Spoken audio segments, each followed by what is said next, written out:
Now, The Hunt Palmer Show. You are now listening to The Hunt Palmer Show on 104.5 ESPN Baton Rouge. Locking down the middle of the day. Live from the Mercedes-Benz of Baton Rouge studios. This is Hunt Palmer.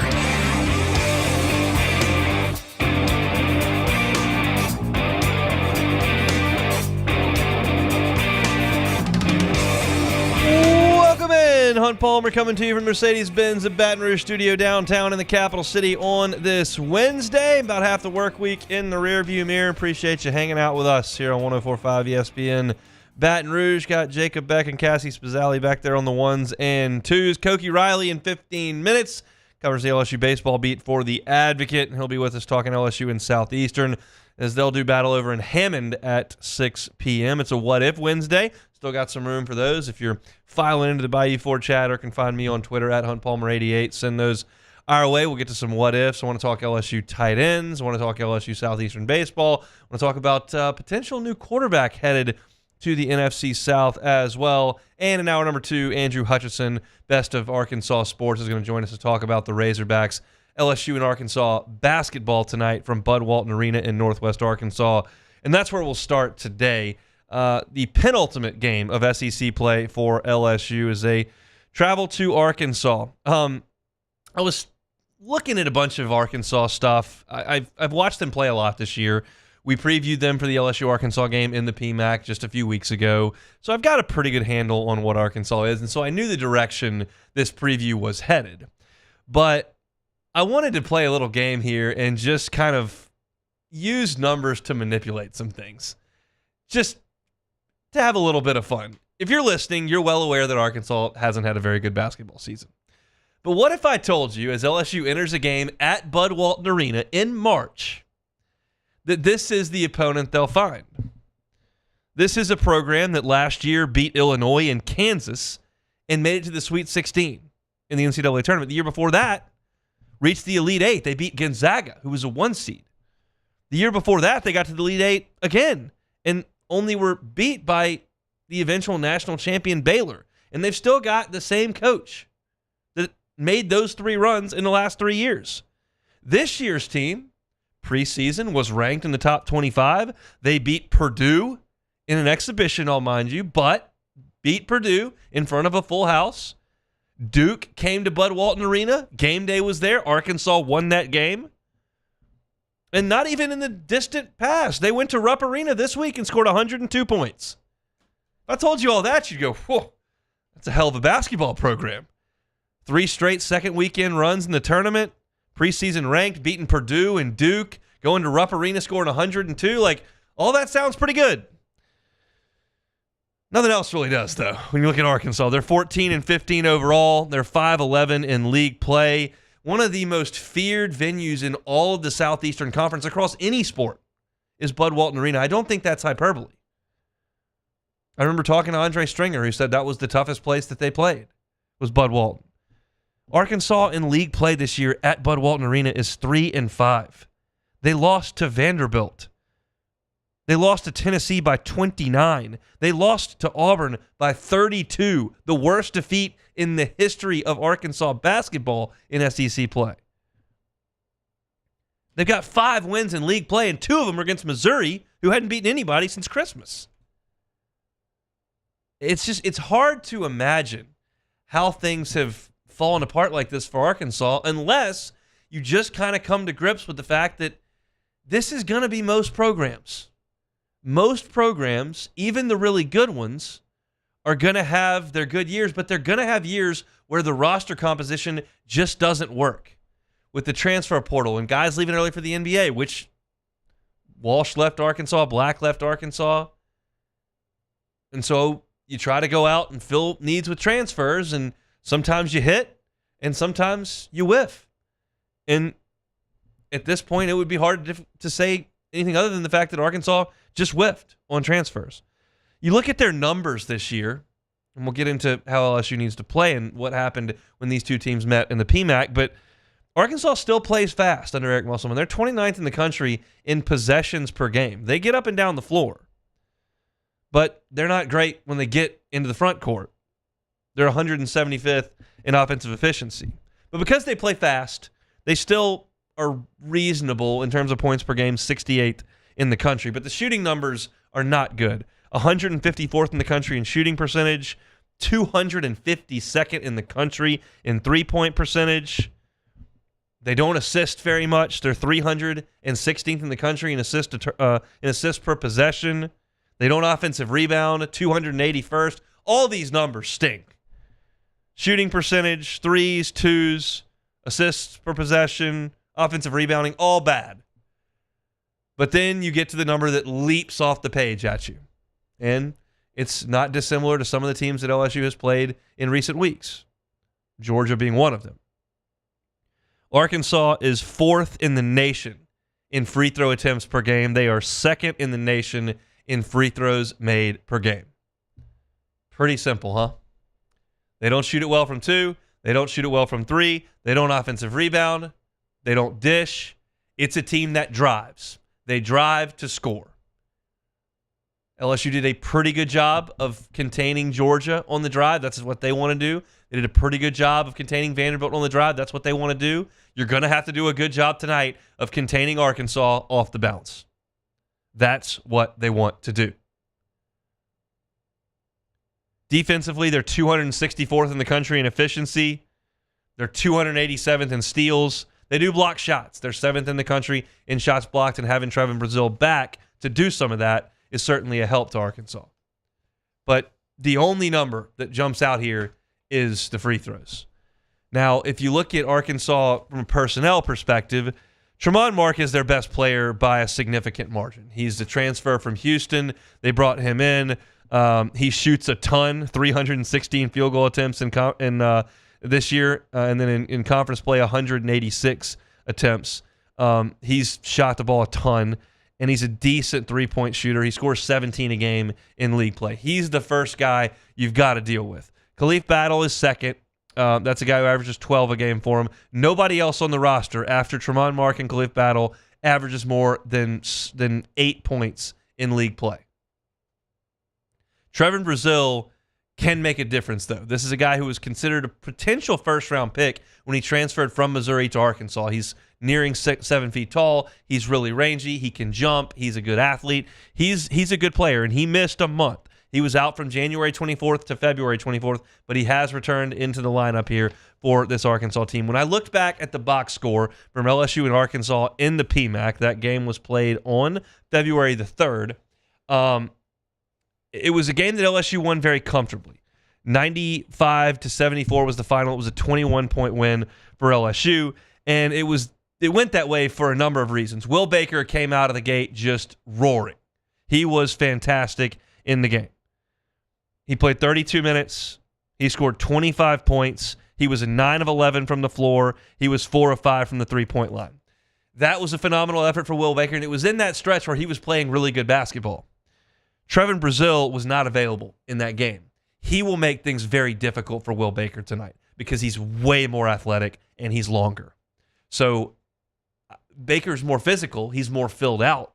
And maybe he can do some things around the rim with his footwork to get Brazil guessing and get him into foul trouble. But I don't expect Will Baker to run roughshod through Arkansas this time with Trevin Brazil on the floor. That's the first thing I look at here. The second thing is that Trey Hannibal was very good in this game.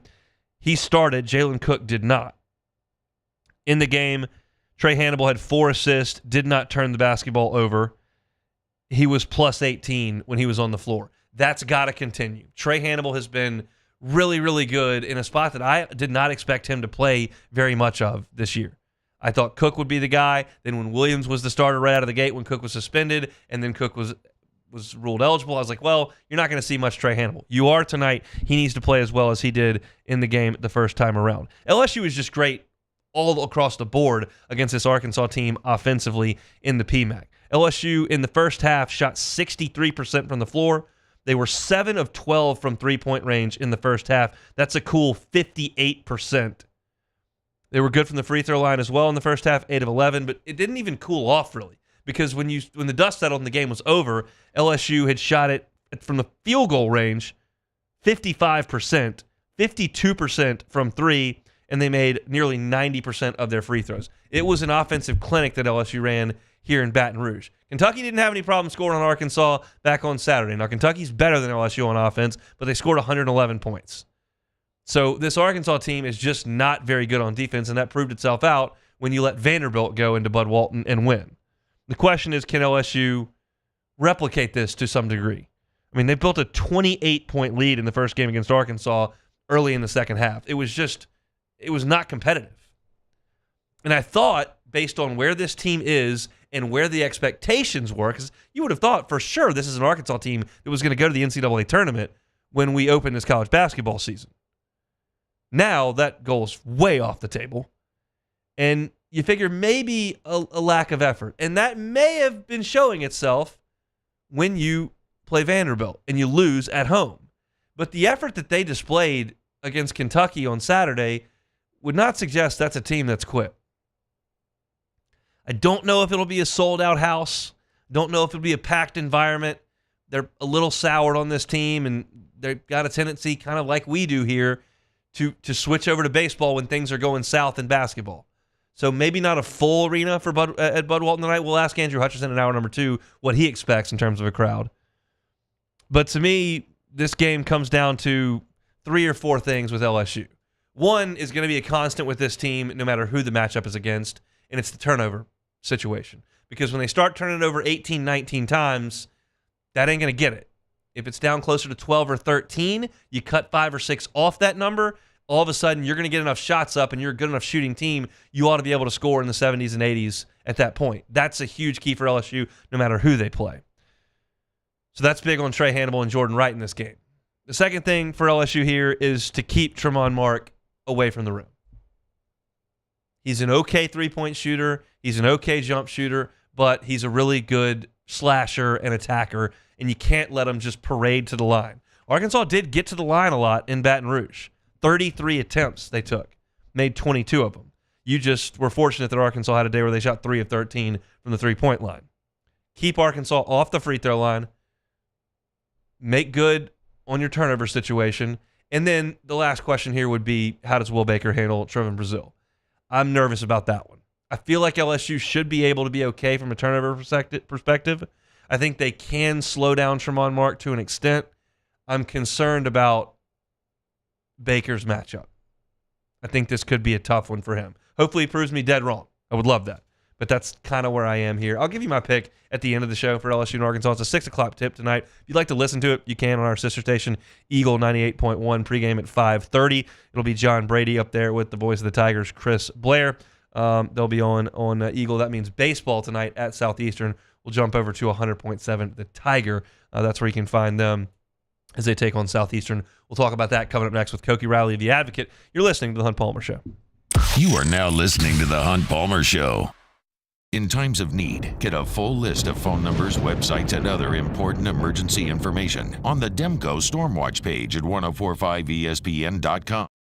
Bayou Ford has the new inventory to get you in a new Ford truck or SUV today, or customize your next vehicle just the way you want it. All new Bayou Ford vehicles come with a 1 million mile powertrain warranty. The crew at Bayou Ford is going to do right by you.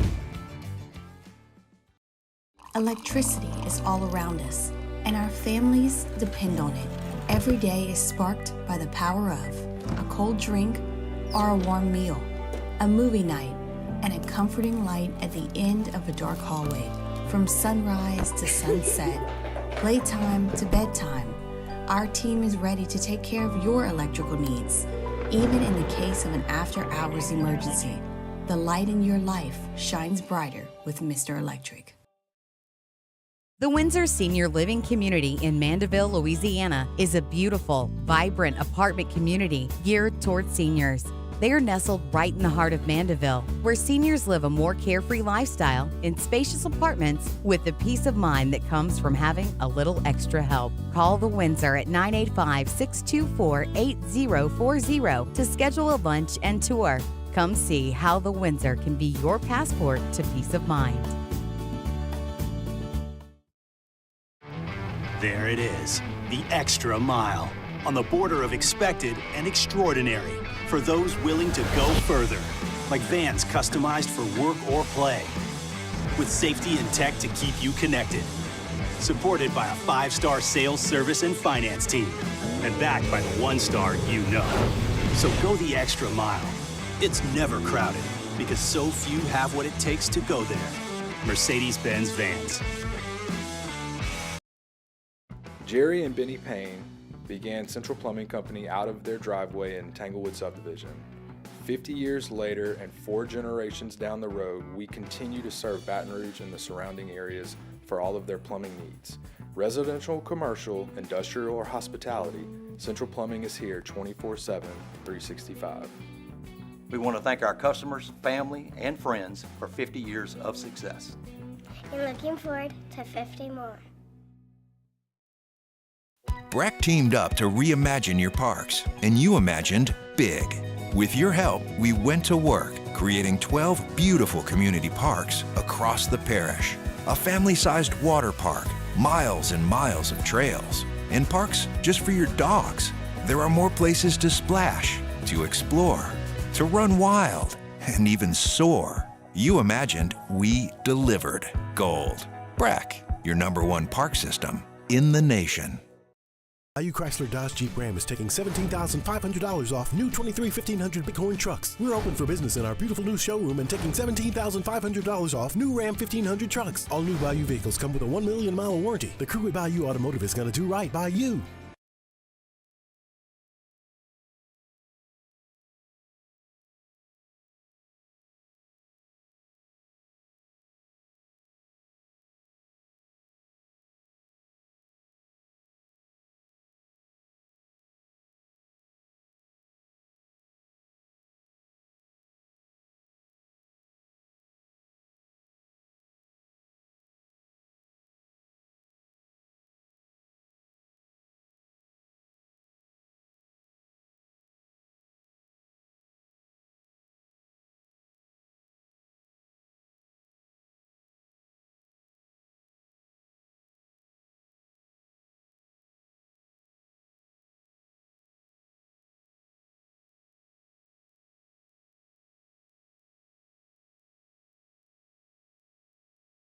Charles Hanniger joined me and Jimmy Ott for the Thursday edition of Live at Lunch from Jolie Pearl Oyster Bar and Town Square Pizza. Joining us will be Matt Humans and Dwayne Colucci from Las Vegas. Live at Lunch, 11 a.m. weekdays on 104.5 ESPN Baton Rouge.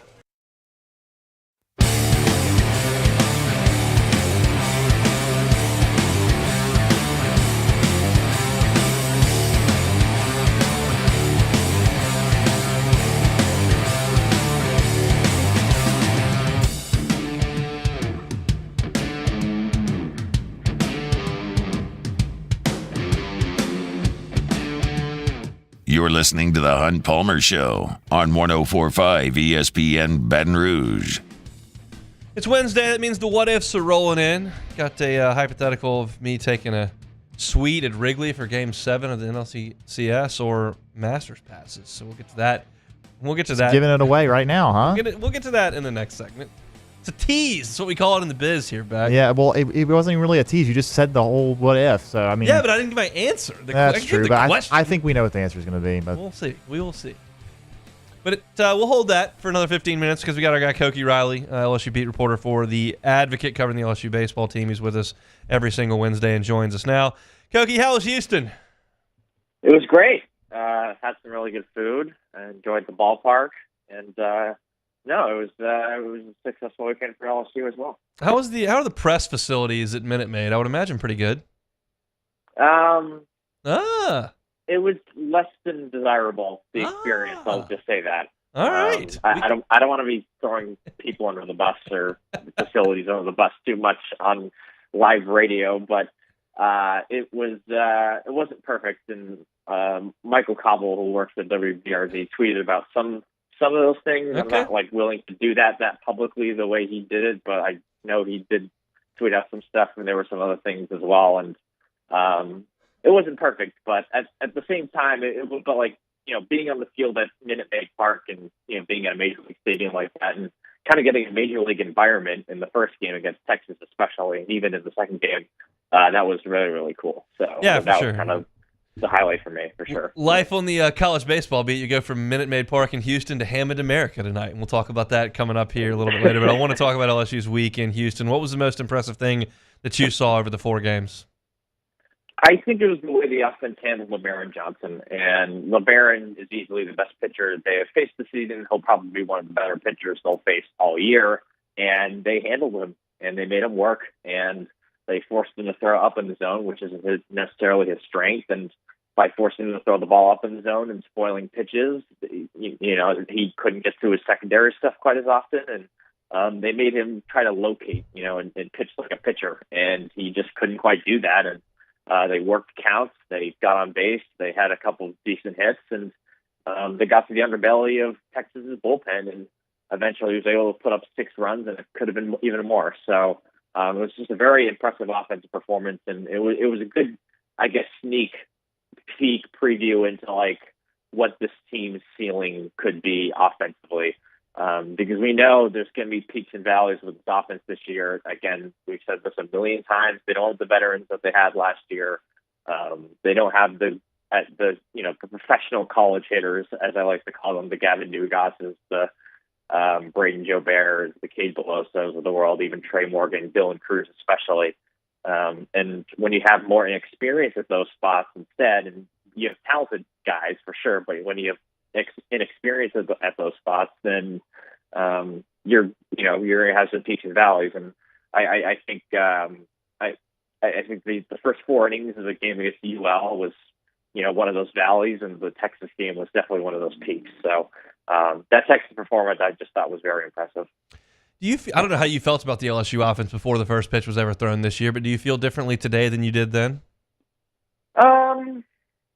Not really. I mean, maybe a little bit with some individual guys here and there. Like, I'm probably a little bit more optimistic on someone like Michael Braswell, just given the extra power that he's shown. Even if he's possibly, I guess, sacrificed some contact skills because of it. But I think they sort of need his doubles and potential home run power at that shortstop spot. I think Stephen Milam playing as much as he has sort of added a different element to the offense and has provided even more depth for them in the outfield, since Josh Pearson's pretty much just an outfielder again. And I think Braden Yills looked really good at the plate as well. His strength, he just looks a lot stronger this year, and I think the ball's coming off his bat at a much higher velocity, I guess. So I think those are some standouts, and there's Paxton Kling and Jared Jones as well, and some guys who have had their moments. And Hayden Trubinsky, I think we expected him to play pretty well this year. But I think that's a pretty good question. But when you add up all sort of the surprises individually with some of these guys, then I think the ceiling might be a little bit higher than what I thought it would be, and maybe the floor a little bit lower. But overall, I don't think there's been enough to say that you should be really pessimistic about this offense, or more so, or like very, very optimistic either. It's still early days. Chatting with Koki Riley, LSU beat reporter for The Advocate, covering the baseball team with us every single Wednesday here on the Hunt Palmer Show. Go to the mound. I thought the starting pitching was fantastic all week long in Houston. What was the highlight for you? Yeah, this is a very, very different pitching staff than what we're used to seeing since Jay Johnson has been here, at least. And they're just so much deeper, and they really have 4 guys who could credibly start in an SEC game, or maybe even more than credibly start an SEC game if you include Cade Anderson. The most impressive, Luke Holman throwing 5 2/3 shutout innings and kind of shutting down Texas, a top 15 team in the country. I know Texas has not played very well the last few games, but I thought that was extremely impressive.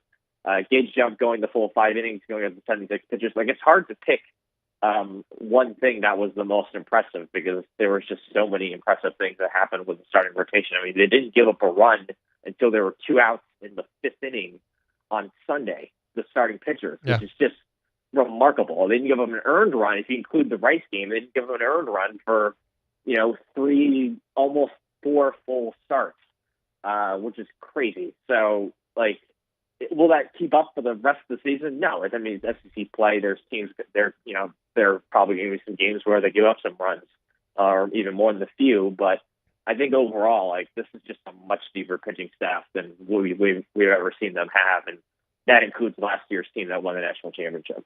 Yeah, no doubt. And there's a lot made about who pitches when, and the realization is that they all count for one. But how do you think Thatcher Hurd is going to handle what some would say is a demotion from the first guy out on the weekend to the last? Yeah, I thought he, from the first go around in terms of the quote unquote demotion, is he pitched better. I mean, he's taken steps forward since that pretty rough first start, I think.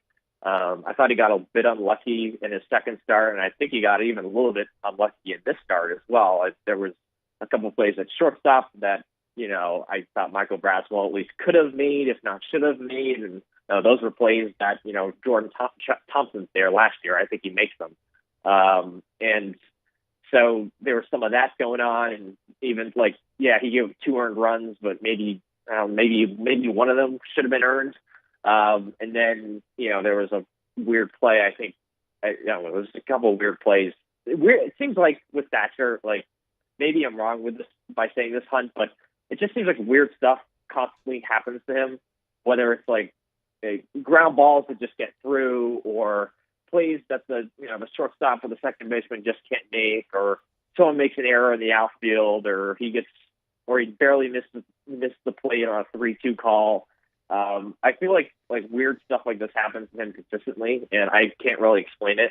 But either way, I thought he looked pretty sharp against a good hitting team in Texas State, and he sort of talked about after the game how one of the concentrations with his fastball was to get a little bit more on the side of it and create more side-to-side action.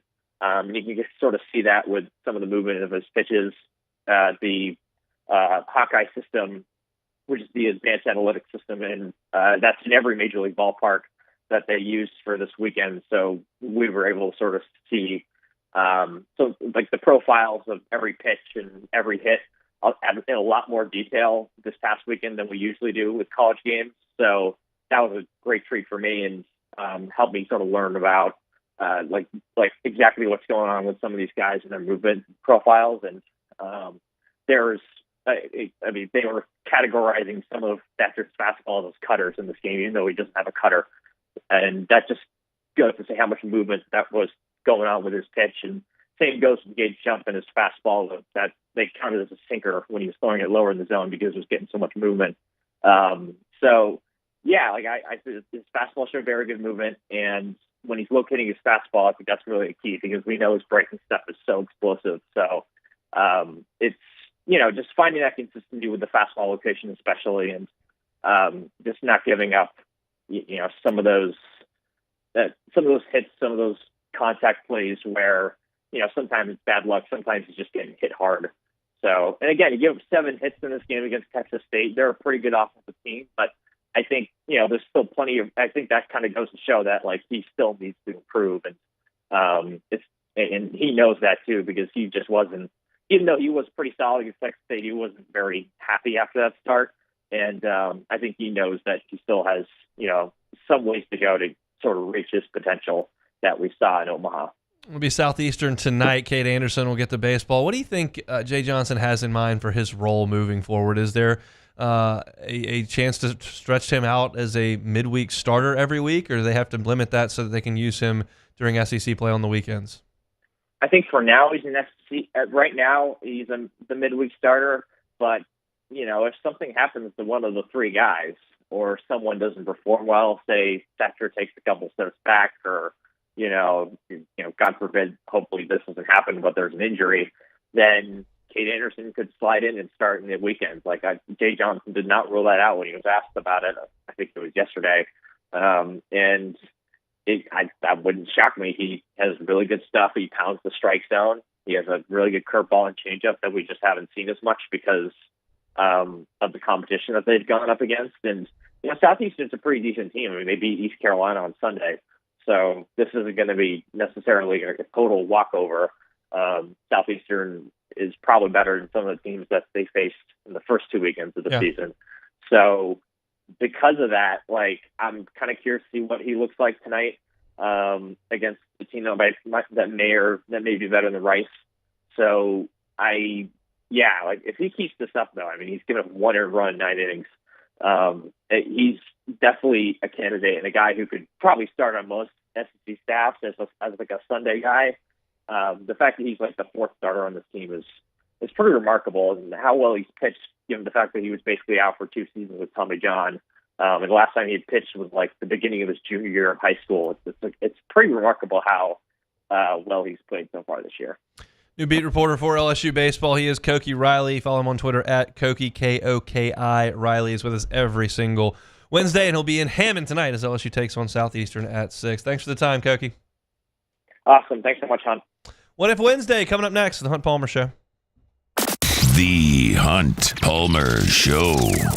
ESPN Bet is now live in Louisiana as the official sportsbook of ESPN. ESPN Bet's the only place to find daily exclusives and offers with your favorite ESPN personalities and shows. You can sign up today, and new users get $100 in bonus bets for making any sportsbook bet. That's right. Just place a bet, any bet on the ESPN Bet app. You get $100 in bonus bets put into your account immediately. You can find your favorite markets and bets like in-game wagering, cross-sport parlays, teasers, and all the props that you can handle. That's ESPN Bet. Download today. What a play. Must be 21 or older. Gambling problem? Call 1-800-522-4700 in partnership with LeBears Lake Charles. Terms and conditions apply. See app for details.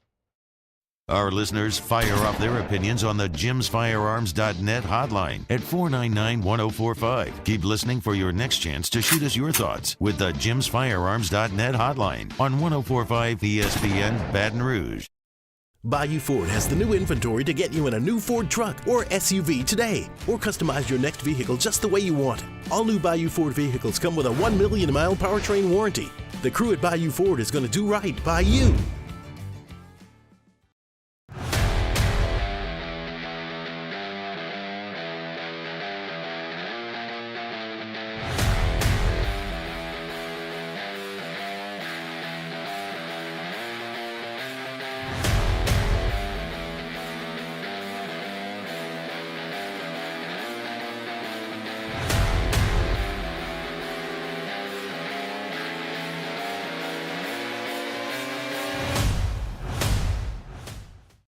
Hey, it's Matt Moscona. For years, you've heard me tell you about Insurance Network of Louisiana, helping you find better coverage for less money. But it's not just for your home and auto. They also offer commercial property. So, retail stores, professional offices like doctors, dentists, attorneys, clothing boutiques. Insurance Network of Louisiana can find you better coverage for less money. They service the entire state of Louisiana, and they're local. So call today at 293-0450 or lainsurance.net. Yo, Jake here from my friends over at Community Steel Company located in Gonzales, Louisiana. The local place you can turn to for all of your metal building needs. Notice I said local, not Houston, not Dallas, not Atlanta, but right here in Gonzales. Visit them at their brand new state-of-the-art website at communitysteelco.com or pick up the phone and give them a call today to answer all of your questions on your metal buildings, roofing and sheet metal, and any other steel needs you or your business need at 225-647-2020. I've been doing business with Luba for 25 years. They're dependable, trustworthy. It's just the attention to detail with our clients. Our folks have years and years of experience. They're highly trained professionals, but many companies have that asset. What I'd like to think makes Luba a bit different is that we use those talents in a way that truly is dedicated to serving the needs of the folks who depend on us. Dylan Cruz here to tell you about Six Rings Baseball and Softball Camp. If you live on the North Shore and play ball, go to Six Rings Camps with former LSU assistant coach Dan Canaveri. His knowledge is second to none, and your child will improve and have fun doing it. Camps were held at Coquille Park and Six Rings Academy in Covington with 4 sessions over the summer. Full day and morning only sessions are available from ages 7 to 13. Go to sixringsbaseball.com or call 985-206-9096. Learn the game to love the game.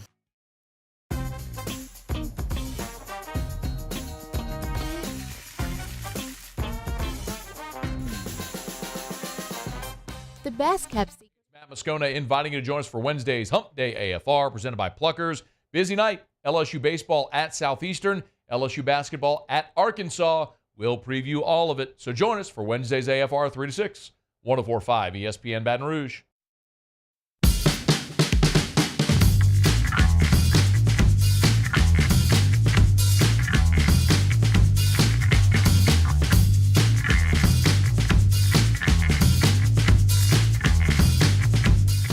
This is the Hunt Palmer Show on 104.5 ESPN Baton Rouge. Moving right along here on a Wednesday, we're going to talk some LSU football here in the next segment. I think the tight ends have a chance to really be a big part of LSU's offense moving forward. I'll tell you why. LSU Southeastern coming up tonight. We'll talk about that a little bit later as well. Andrew Hutchinson is going to join us to talk Arkansas basketball. So plenty to get to here. But right now, it's What If Wednesday. Time, space, reality. It's more than a linear path. Where a single choice can branch out into infinite realities.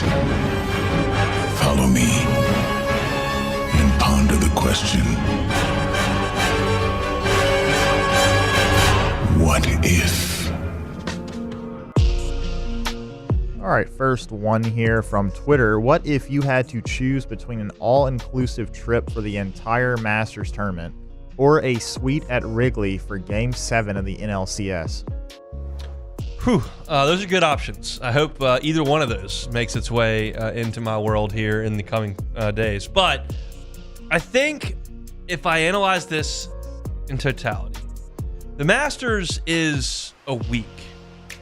I'm not paying a cent. I'm at Augusta all week long checking out the Masters. What an amazing place to be. The Wrigley Suite for Game 7 is for 3.5 hours. So that's a factor.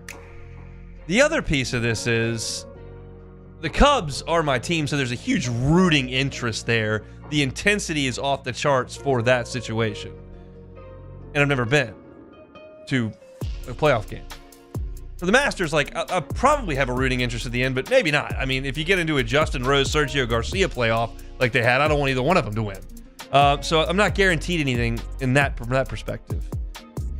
And also, the viewing experience for a golf tournament is a little tougher. So I think as I analyze this, I'm taking the suite at Wrigley for Game 7 of the NLCS because I've got the suite. I love premium seating. Love it.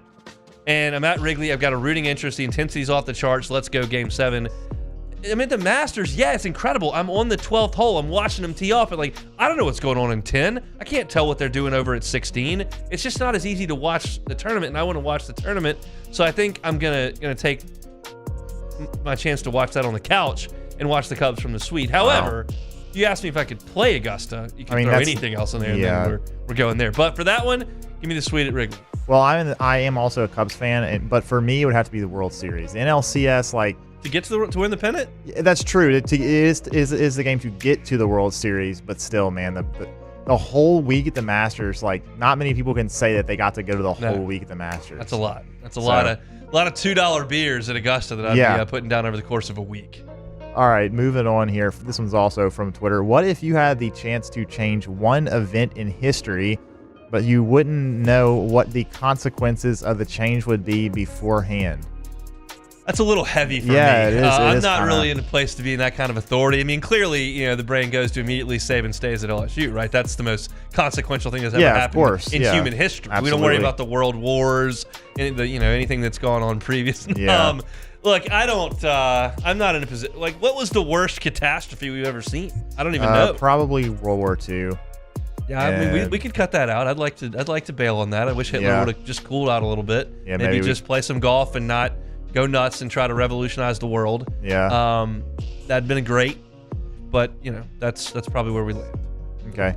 I would. It's not Saban staying at LSU. I think I would do Steve something. Bartman is. Yeah. It's give him a different seat. He can still go to the game. Just go sit 3 rows back. Just put him behind home plate or something. He'll be fine back there. I feel like choosing something very consequential, you just don't know what would happen, since you don't know what the consequence of the change would be. Butterfly effect. Yeah, exactly. So I feel like I would probably also choose something like that, where it's if Nick Saban stays at LSU, they're just going to win 6 national championships. So sick. Yeah, love that. All right, moving on here. What if Luke Holman ends up being the best pitcher in college baseball this season? LSU's going to be tough to beat. Yeah, I don't think anybody approaches the dominance that Skeens had last year. And although we ran through that thing. I did see Cody Worsham tweet out that their stats are very similar. Obviously, it's out of non-conference, but LSU is playing non-conference games that were equal level as well, and they both have very similar stats so far, so we'll see. Yeah, and look, Skeens hadn't faced Texas to this point. Yeah. Who did they play in the first one when he pitched in Round Rock? I don't even remember who they played. I know they lost to Iowa on Saturday, and they smoked some Texas school on Sunday, but yeah, I mean, look, nobody's throwing 100 in this deal. So if he's the best pitcher in college baseball, that's awesome because you've got a great chance to win his start in a regional. You got a great chance to win his start in a super, and you got a great chance to win his start in Omaha. And that's where LSU got to last year before they lost in Game 2 to Wake Forest. So that'd be fantastic. I'm all for it. And look, Tom Walter, Wake Forest coach, called this in that article that we read right before the season started where he said, I like the kid at LSU home, and he might be the best pitcher in college baseball. So right now he's throwing it great, and I hope it keeps up. All right, last one here. What if green ribbons had not been out of stock when some players picked colors in 1893? So that means that we likely have purple, green, and gold as our colors? I think so. You know, that would be, I think, unique. I can't think of a team that is purple, green, and gold. Well, the Hornets were. They were. Yeah. Whenever they moved to New Orleans, they were. But other than that, not in college football, especially, or any college sports, really, I don't think. You know, I don't know that I would hate it. I think it's, I love LSU's purple and gold. Yeah. I think it fits so well across the sports. I could do without our road basketball uniforms currently without the white trim. They need white somewhere on there. It's so oppressive when they wear the purple and the gold. But the colors work so well in football. They work so well in baseball. The Tulane Mardi Gras uniforms, though, are always really cool. Are they? Like, I mean, the Pels wear them, and it looks fine. I mean, but it screams Mardi Gras. Yeah, and yeah. it would not at that point. Yeah. It would scream LSU if they changed it. I don't think I'd be completely opposed. Like, as I look at LSU, like, it would. If I grew up with it and it was all I knew, I would love it, I'm sure. But, like, if they made a switch, because, like, look, pro teams are changing colors all the time. If LSU came out in that Tennessee orange, like, that would be... No. That'd be a lot. That'd be a lot to deal with. That's really the only color scheme I can think of that's classic and traditional that I just don't like at all. But look, I love the fact that LSU's purple and gold. And if they threw green in there, I think I'd probably be okay with it. That's it for What If Wednesday here on a Wednesday edition of the Hunt Palmer Show. LSU spring football is underway. Had their first practice yesterday. Media will be allowed in for the first time coming up tomorrow, so we'll have some thoughts on LSU on tomorrow's show. But we're continuing to kind of look at some of the position groups, look at some of the players, look at some of the storylines of the spring, and we'll do that with LSU's tight ends coming up next. The Hunt Palmer Show. Newest sponsor here on the Hunt Palmer Show is Platinum Window Tint. Look, we know that the summer months are oppressive around here, and that one of the side effects of that oppressive heat that lasts seemingly 7 months out of the year are energy costs that just go through the roof. It just costs a lot to cool your home. It costs a lot to cool your business or commercial property that you may own. How about some help with that? Platinum Window Tint can do that. In some cases, a 40% difference can be seen if you get the folks at Platinum Window Tint to come out and tint your windows. The sun is tough. It will fade artwork. It will fade furniture. It will fade floors. It could fade some of the things that you are selling your inventory to commercial business. You can stop that with some window tint from the folks over at Platinum Window Tint. The website is platinumwindowtintllc.com. Anywhere in the Baton Rouge area, they can help you, whether it's a home, whether it's a commercial property, or whether it's just your automobile. You want to keep that cool. They can do that for you as well. Go see my friends at Platinum Window Tint. In times of need, get a full list of phone numbers, websites, and other important emergency information on the Demco Stormwatch page at 1045ESPN.com. Gulf Coast Bank and Trust is giving our customers the power to bank anywhere, anytime during this challenging event. And we're right there with you. Our mobile banking app is a smart way to manage your money and time. Gulf Coast Bank and Trust, the bank that cares about you.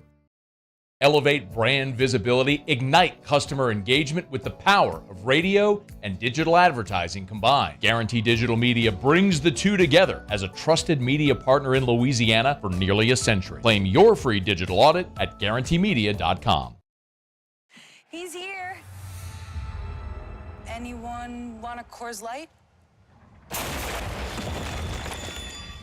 Oh shoot, I forgot to play the song. I got a guy who can fix this.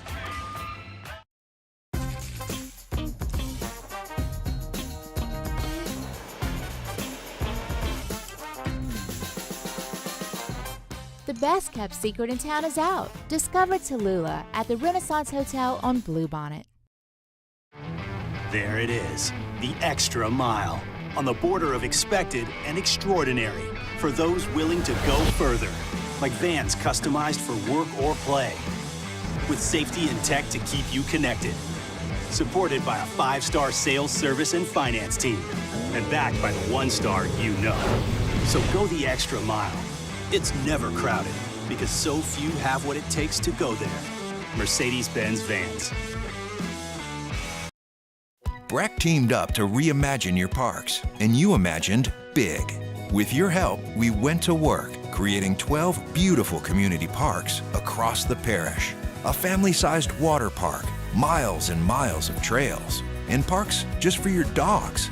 There are more places to splash, to explore, to run wild, and even soar. You imagined, we delivered. Gold. Breck, your #1 park system in the nation. Jerry and Benny Payne began Central Plumbing Company out of their driveway in Tanglewood subdivision. 50 years later and 4 generations down the road, we continue to serve Baton Rouge and the surrounding areas for all of their plumbing needs. Residential, commercial, industrial, or hospitality, Central Plumbing is here 24/7, 365. We want to thank our customers, family, and friends for 50 years of success. And looking forward to 50 more. Electricity is all around us, and our families depend on it. Every day is sparked by the power of a cold drink or a warm meal, a movie night, and a comforting light at the end of a dark hallway. From sunrise to sunset, playtime to bedtime, our team is ready to take care of your electrical needs. On Wednesdays, OTB. We'll recap day 1 of LSU spring practice and preview LSU baseball's midweek. Plus, March Madness is right around the corner, and we have a brand new hour of flustering. Off the bench, 7 to 10 a.m., 104.5 ESPN.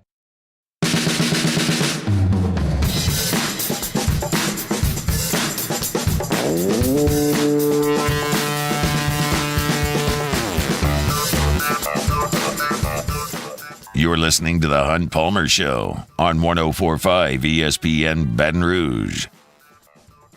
Wrapping up hour number 1 here on a Wednesday edition of the Hunt Palmer Show. Appreciate you hanging out with us. LSU spring football is underway out on the Ponderosa. They started things up on Tuesday, and they'll continue to work out coming up tomorrow, and the media will be allowed in. I wanted to kind of talk about some of the position groups of note here. And when Brian Kelly got the job at Notre Dame, at LSU from Notre Dame, and we kind of started to look into the trends at that program. He had been there such a long time that there was really enough evidence that you could kind of see what things went very well, what things didn't go as well. And 2 of the places that you would immediately look in his tenure there at Notre Dame were the offensive line, where they were churning out big-time NFL prospects, and tight end, where Notre Dame just had a great run of really good college tight ends that were drafted in the NFL. Certainly started in the Brian Kelly area with Tyler Eifert, who was a first-round pick of the Cincinnati Bengals. But there were many, many more. Troy Nicholas was a second-round pick out of Notre Dame at tight end to the Arizona Cardinals. Ben Koyak was a draft pick at tight end to the Jacksonville Jaguars. Even more recent, Durham Smythe was a 4th-round pick of the Miami Dolphins. Alize Mack was a pick the Saints in the 7th round. Cole Kmet has had a really good career, was a 2nd-round pick to the Bears.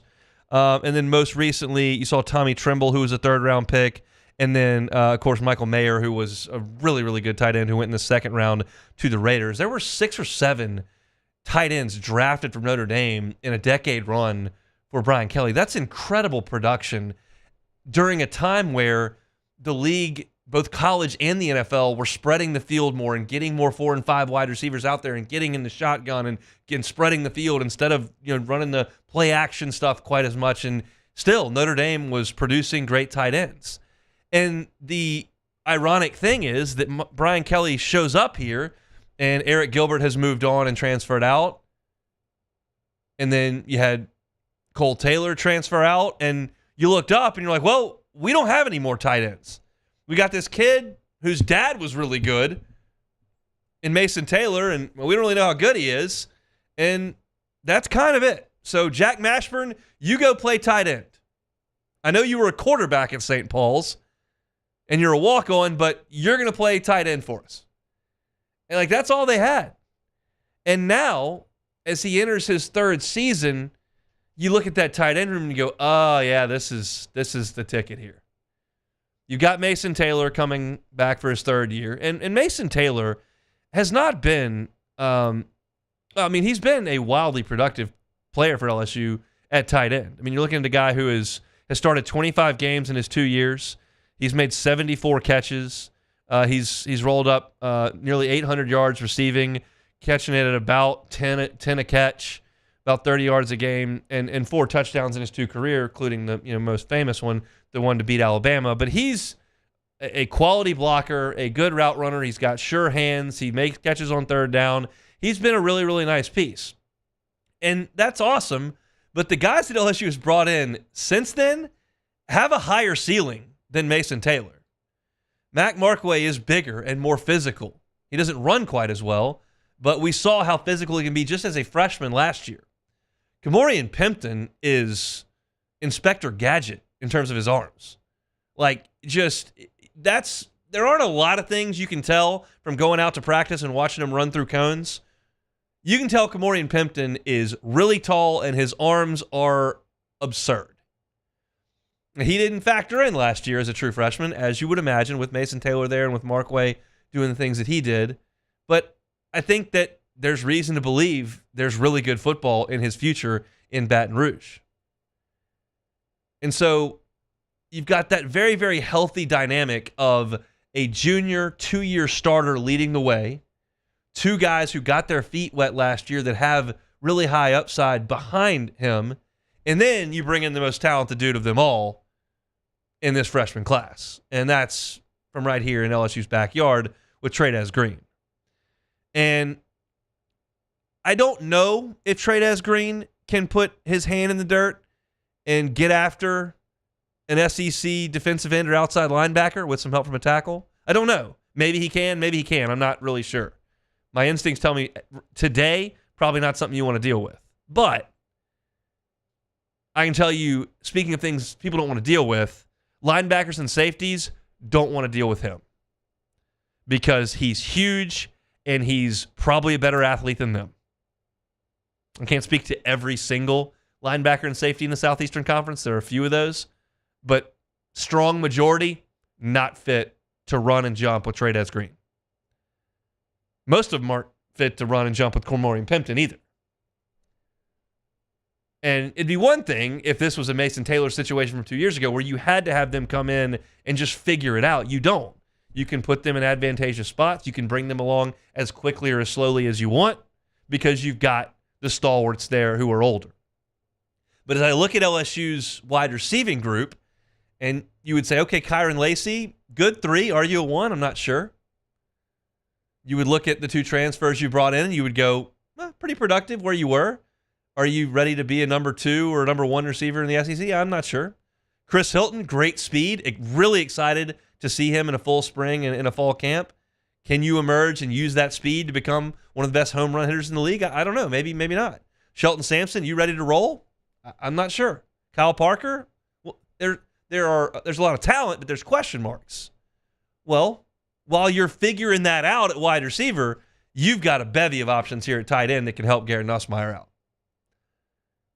And while it was really fun last year to spread the field, get the defense as wide as possible so that Jaden Daniels could just do kind of whatever he wanted in space, maybe it doesn't quite look like that this year with Garrett Nussmeier. Maybe you need some help with the tight end, both pass blocking, run blocking, and then being a big threat in the play action, short game, third down situations.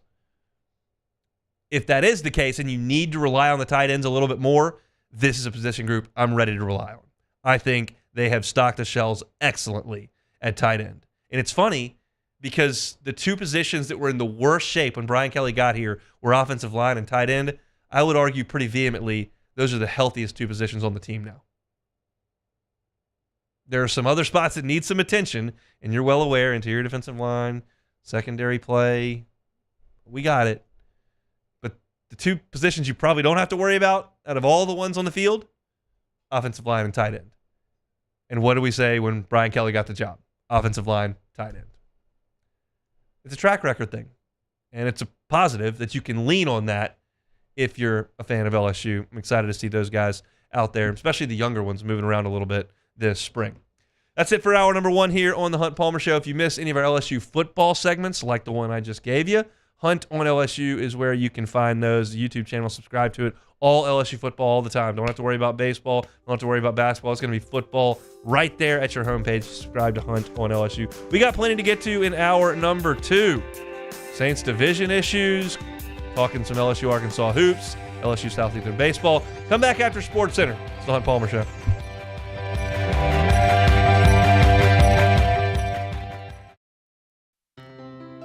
When it comes to ending cancer, we push forward, always working together for you.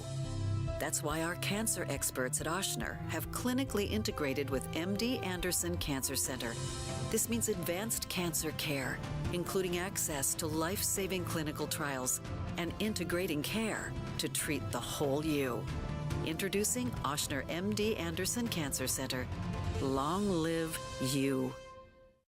Bayou Chrysler Dodge Jeep Ram is taking $17,500 off new 23 1500 Bighorn trucks. We're open for business in our beautiful new showroom and taking $17,500 off new Ram 1500 trucks. All new Bayou vehicles come with a 1 million mile warranty. The crew at Bayou Automotive is going to do right by you.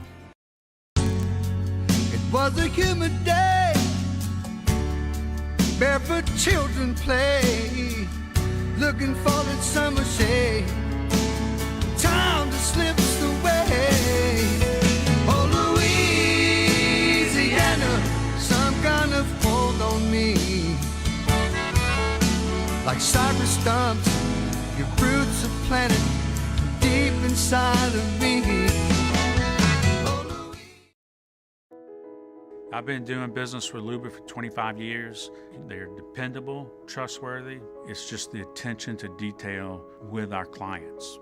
Our folks have years and years of experience. They're highly trained professionals. But many companies have that asset. What I'd like to think makes Luba a bit different is that we use those talents in a way that truly is dedicated to serving the needs of the folks who depend on us. Breck teamed up to reimagine your parks, and you imagined big. With your help, we went to work, creating 12 beautiful community parks across the parish. A family-sized water park, miles and miles of trails, and parks just for your dogs. There are more places to splash, to explore, to run wild, and even soar. You imagined, we delivered. Gold. Breck, your #1 park system in the nation. There it is, the extra mile, on the border of expected and extraordinary, for those willing to go further, like vans customized for work or play, with safety and tech to keep you connected, supported by a 5-star sales service and finance team, and backed by the 1-star you know. So go the extra mile. It's never crowded, because so few have what it takes to go there. Mercedes-Benz Vans. Dylan Cruz here to tell you about Six Rings Baseball and Softball Camp. If you live on the North Shore and play ball, go to Six Rings Camps with former LSU assistant coach Dan Canaveri. His knowledge is second to none, and your child will improve and have fun doing it. Camps were held at Coquille Park and Six Rings Academy in Covington with 4 sessions over the summer. Full day and morning only sessions are available from ages 7 to 13. Go to sixringsbaseball.com or call 985-206-9096. Learn the game to love the game. Jerry and Benny Payne began Central Plumbing Company out of their driveway in Tanglewood subdivision. 50 years later and 4 generations down the road, we continue to serve Baton Rouge and the surrounding areas for all of their plumbing needs. Residential, commercial, industrial, or hospitality, Central Plumbing is here 24/7, 365. We want to thank our customers, family, and friends for 50 years of success. And looking forward to 50 more. At Relief Windows, we're more than windows. We're windows, doors, hardy plank, and vinyl siding. But our number one product is always customer satisfaction. Visit us online at reliefwindows.com.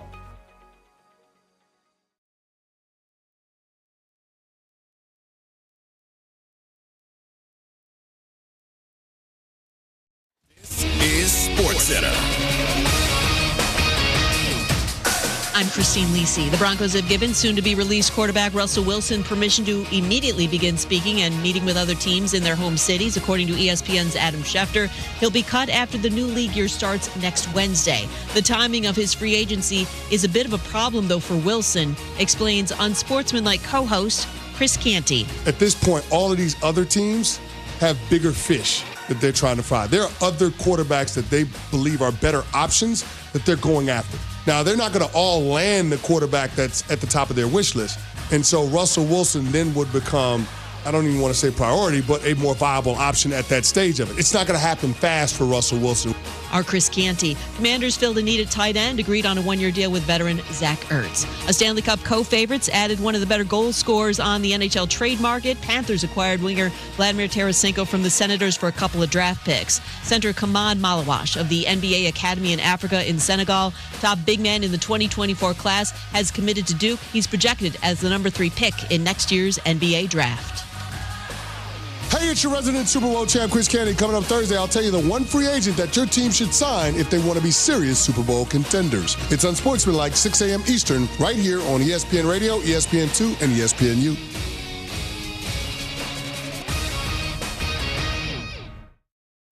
Ladies and gentlemen, may I direct your attention to something quite extraordinary? Now, the Hunt Palmer Show. The Hunt Palmer Show on 104.5 ESPN Baton Rouge. Live from the Mercedes-Benz of Baton Rouge studios. This is Hunt Palmer.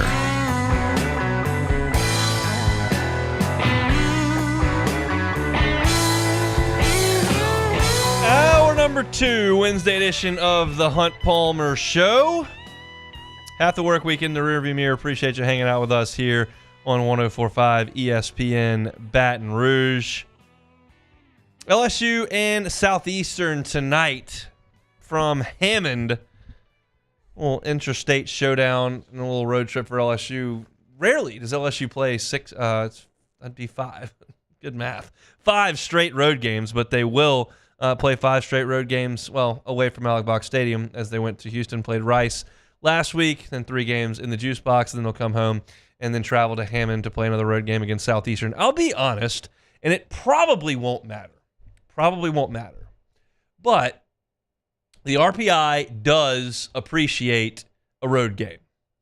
And if LSU were to get into a tight battle for one of the last top 8 spots or one of the last top 16 spots, maybe Rice has a pretty good record. Maybe Southeastern has a pretty good record, and you get some credit for going on the road and winning those games. Again, very, very likely that your 30-game SEC slate kind of tells the story. That's, generally speaking, what the case may be. But if we're going to talk about these midweek games, especially early in the season, I'll just throw that caveat in there that, hey, going on the road, if you win it, is better than winning at home. So we'll see if LSU can get that done in the game tonight. Southeastern is 9-4 on the year. They opened the season taking on Tarleton State, and they won 2 out of 3 in that series. They lost a midweek game to South Alabama over in Mobile, then went over to UAB and played and won 2 out of 3 on the weekend there. Won a couple of midweek games against Xavier of Louisiana and Mississippi Valley State a couple of weeks ago. They outscored those two combined 34-5 over 2 days. They went over the Keith LeClaire Classic, which was played in Greenville, North Carolina, beat Cal State Fullerton 5-1, lost 5-0 to Purdue, and then played number 11 East Carolina on Sunday. Cliff Godwin's program is always good, and they beat East Carolina 11-9 back on Sunday. They trounced Alcorn State last night in Hammond 12-2. So now LSU comes to town to take on a 9-4 Southeastern team. But today, we're not talking too much about the Southeastern Lions. I'm not breaking down the leadoff hitter. I'm not talking to you about what they got in the cleanup spot or how much you can churn through the bottom of the order. I don't really care about that. This is about LSU. And it starts with Cade Anderson, who will get the ball tonight. And I'm just curious to see how Cade Anderson's path materializes over the next 3 months. Do they find value in having a guy that can go 6 innings every Tuesday? Do they think he's so good that they need him on the weekend so they limit his pitch counts during the week? I don't know. 2 years ago, LSU didn't have a second starter option, much less a fourth starter option. It was kind of like Mikhail Hilliard, maybe some Ty Floyd, and Sam Dutton. Can you throw the first inning on Sundays? You remember Jay Johnson literally started a game. I can't remember who it was against. It was an SEC team. It may have been Auburn. But he threw Sam Dutton out there for the first hitter. And the kid hit a double off the wall, and they went to the bullpen. Like, they didn't even have a third option. They barely had a second option. And last year, you had Skeens, and then you were figuring out, is it Shores? Is it Cooper? Is it Hurd? Is it Floyd? Who's pitching? And now you're in a position, albeit early, that you kind of feel like you got 4 guys ready to start. This is uncharted territory for an LSU team with Jay Johnson. I can tell you that Paul Mainieri would not have Cade Anderson throwing 6 innings on Tuesdays because Paul Mainieri valued everybody getting out there on a Tuesday and just getting some reps on the mound. So he was going to throw 8 or 9 pitchers out there. He was going to make a pitching change with 2 outs in the 9th inning, up 7 runs and nobody on, because he wanted a lot of guys in there. I knew that about him. I don't know how Jay Johnson wants to handle having a 4th starter. Now, Jay said on Sunday that he can't recall having 4 straight starts like that in any of his programs. So maybe it's a little bit of uncharted territory for Jay Johnson. But I'm just curious to see how it works out. I expect, because Xavier coming up this weekend, you're going to see Cade Anderson for 65, 75 pitches if he's effective tonight. And I have every reason to believe that he will be. And then I think the decision starts to come into play next week. Next week, you've got 2 midweek games against North Dakota State, who incidentally will be in Hammond this weekend. They'll take on Southeastern for 3 days, and then they'll play LSU on Tuesday and Wednesday of next week. But I think that's where you start to see the changes made, if there are going to be changes. I think you'll see Cade Anderson in the first of those North Dakota State games, and I think his pitch count there will indicate how Jay Johnson feels about what Cade Anderson's availability needs to be in Starkville. Tonight, I don't think any of those rules apply. I think tonight, you let him go, just like he did at Rice last week. And if he can get you through 6 innings on 65, 70 pitches, awesome. If he gets you through 5 innings on 65 pitches, great. Just want to see him throw strikes, command that breaking ball, and get that pitch count elevated a little bit. I'm excited to watch him pitch again. Offensively for LSU, it's kind of the same old story. It's, okay, what's the lineup look like? I think you're starting to see a little bit of a settling. I think you're going to see Paxton Kling at the top. I think you're going to see Stephen Milam toward the top. Obviously, Tommy White, Hayden Travinski are going to be right in there. And I think you've got a situation now where you're going to see Braswell toward the bottom when Bingham's in there toward the bottom. Like, that's kind of starting to shake out. Remember, Michael Braswell led off the first game. I think those days are over. And I think Paxton Kling is going to get a good run at the leadoff spot until he proves he can't do that. He's got every tool you would want to possess in a leadoff guy. He's got a good plate discipline. He can hit the ball in the gaps. He can certainly run. He's got a little pop. Yeah, everything you need. And I like the fact that they got Milam up there because Milam at the top creates that variety that Jay Johnson has talked about wanting. He doesn't want Tommy White, Hayden Travinski, Ethan Fry, and Paxton Kling all hitting in an order, in a row, and Jared Jones. That's too many big physical right-handed hitters. You got to slide Milam in there from the left side. You got to slide Brady Neal in there from the left side. You got to get Braswell in there, who's not necessarily a power hitter. Get Pearson involved somewhere because he's hits from the left side. And I think if you're going to break up your best hitters, which is Kling, White, and Travinski, Milam makes a lot of sense up there at the top because he's the opposite of those guys. It's a quick swing. It's a short swing. It's a compact strike zone. It can be from the left side of the plate. Can be from the right side of the plate. It's a totally different guy you're facing than the others. So I'm curious to see who sits. Is it Bingham? Is it Brown? Is it Milam? Is it Pearson? You've still got a ton of options. And I was listening to Highway to Hoover, and we'll talk to Joe Healy tomorrow and kind of expound on some of this, but Mark Etheridge was commenting, like, one of the most fun things I've had in terms of the early season baseball here is a lot of teams are getting sweeps and their lopsided victories and whatnot, is just seeing what LSU's lineup looks like every day. And he made a point to say that on the Highway to Hoover podcast, part of the D1 extra, SEC extra package on D1 baseball, like, which would indicate to me, and I have not looked at everybody's lineup from every single day, that LSU is mixing things up more than most teams, if not all the teams in the Southeastern Conference. And that's to be expected because LSU's depth is really, really good, and you couple that with the fact that they don't have as much proven commodity. There just was no world where Dylan Cruz, Trey Morgan, Jordan Thompson, Gavin Dugas were coming out of the lineup last year. And it got to the point where Cade Beloso wasn't either.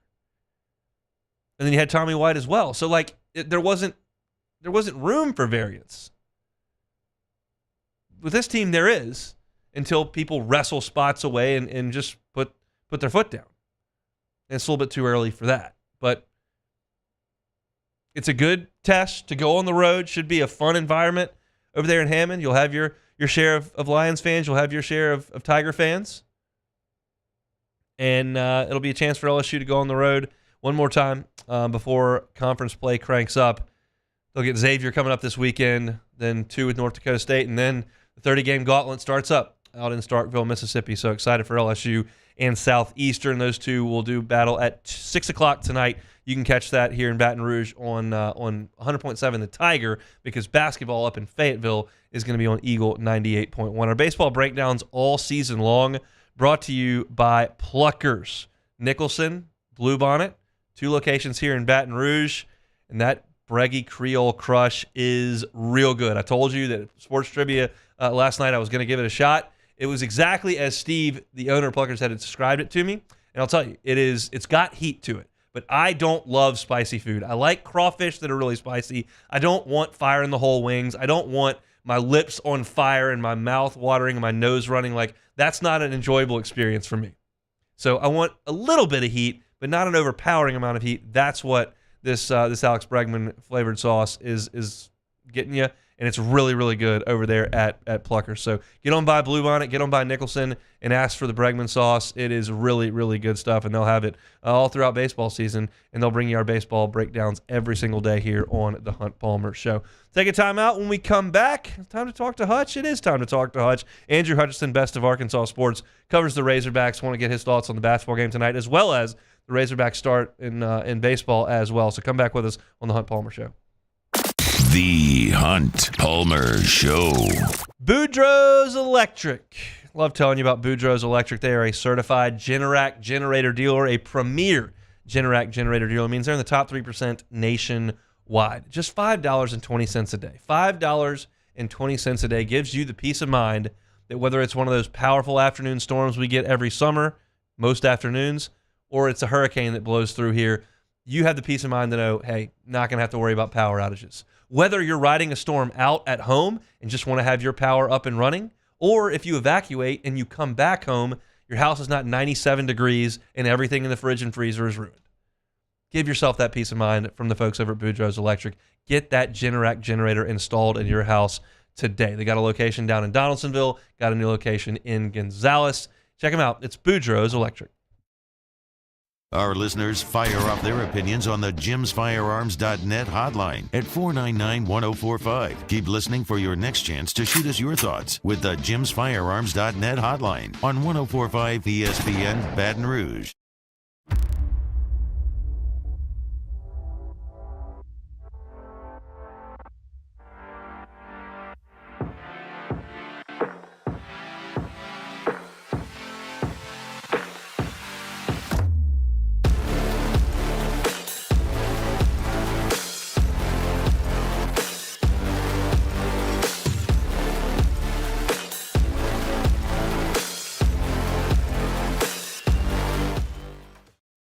Electricity is all around us, and our families depend on it. Every day is sparked by the power of a cold drink or a warm meal, a movie night, and a comforting light at the end of a dark hallway. From sunrise to sunset, playtime to bedtime, our team is ready to take care of your electrical needs. Even in the case of an after-hours emergency, the light in your life shines brighter with Mr. Electric.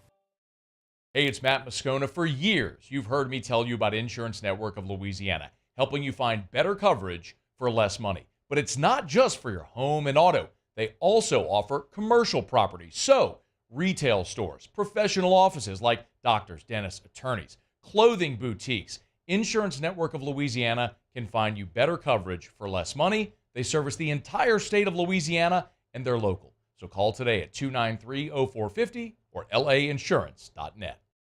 Yo, Jake here from my friends over at Community Steel Company located in Gonzales, Louisiana. The local place you can turn to for all of your metal building needs.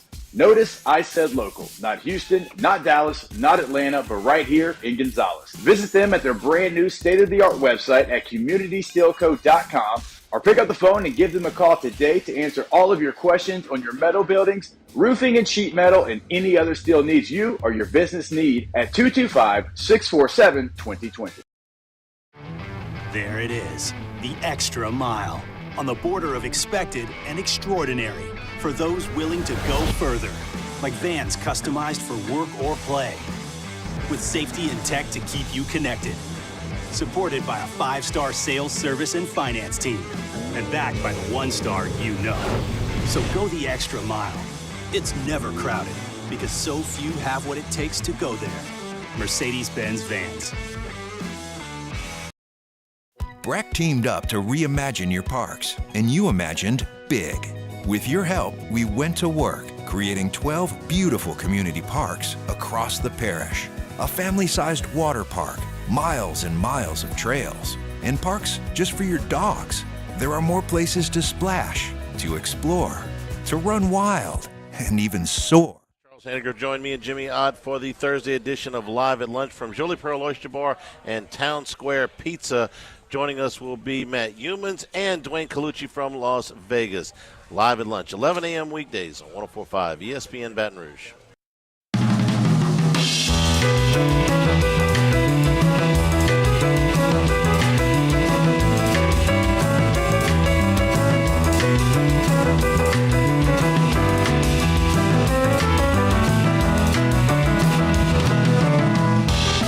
This is the Hunt Palmer Show on 104.5 ESPN Baton Rouge. Just 2 regular season SEC basketball contests left for the LSU Tigers. The first is tonight up at Bud Walton Arena in Fayetteville. Andrew Hutchinson covers the Hogs for Best of Arkansas Sports. And whenever we want to talk Hogs, we talk to Andrew. He joins us now on the Jim's Firearms Hotline. Andrew, how are you, man? Doing good. How about you? Doing quite well. We spoke a few weeks ago, and things weren't going awesome for the Hogs on the hardwood, and they didn't go well in Baton Rouge either. But I'm curious, as we've continued throughout this season, you look up, and the record is what it is. Just how surprising has this year been for Eric Musselman's program?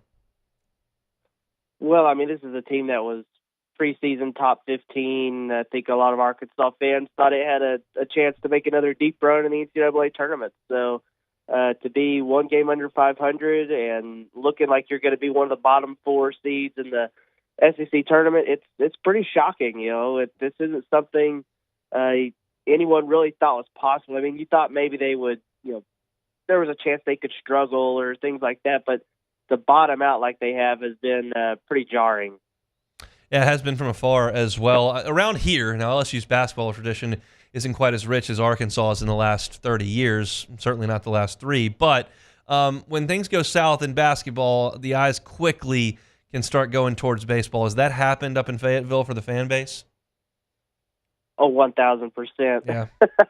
especially since the baseball team looks like it's going to be pretty good. It's consensus top 5, and it's really easy to kind of turn that page for fans. And I mean, to be quite honest, for me as well, I have completely thrown myself into the baseball coverage, and it's almost like this basketball game tonight's kind of an afterthought when you got Hagen Smith getting ready to pitch on Friday. I'd rather watch Hagen Smith pitch, quite honestly. So as far as the fan base goes for Arkansas and the crowd for tonight, what do you expect inside inside Bud Walton? Well, it's probably not going to be a vintage Bud Walton Arena crowd. I will say that. A couple of weeks ago, I was there for who were they playing? Maybe Missouri. I was also there for a game against I can't remember, Vanderbilt. The Vanderbilt crowd last midweek was very sparse. Yeah. I don't even know if the building was half full. It got loud a few times because the fans that do show up are still get loud. But it was definitely not like what you expect when, say earlier in the season when Duke came to town and it was a packed out, sold out crowd, awesome atmosphere, things like that. It's not going to be like that by any means. So you mentioned the Vanderbilt game, which went really, really poorly for Arkansas. And I kind of thought from afar, I'm going, okay, LSU gets them next week. Maybe the effort meter's gone and the team is kind of checked out. And then they go score 100 in Rupp. Now, they lost, but you can't question the effort. So kind of how do you juxtapose those two performances to Vanderbilt and then go into Rupp and playing the way they did offensively? That is a microcosm of this season for Arkansas. They have just been maddeningly inconsistent. They've had games where they play really, really good defense, but they cannot score the ball to save their life. But then there's been other days where, like in the Kentucky game, where they score 100-plus points, but give up 111 or whatever. Now, granted, that's a Kentucky team that's elite offensively, but it's just they haven't been able to put 2 and 2 together. It's earlier in the season they played Kentucky and it was like a 63-57 type score. It was incredible defense. So they have been playing better basketball of late. The Vanderbilt game is kind of the black eye of the last, I'd say, month, because they have played better, even if the wins haven't always been there. And so and even in that game against Vanderbilt, they were down by 16 with like 5 minutes left, and they dang near came back and won that game. Had a chance to send it to overtime at the buzzer and didn't fall. So this team doesn't quit. You got to give them credit for that. They're not a good team by any means, and it's not like moral victories or anything really matter. But you got to give them a tip of the cap for not quitting. Will Baker was excellent for LSU in the first meeting between LSU and Arkansas. Finished today with 25 points, probably his best outing of the year. Trevor Brazile did not play in that game. I know he's missed about a month, and he's played a little bit recently.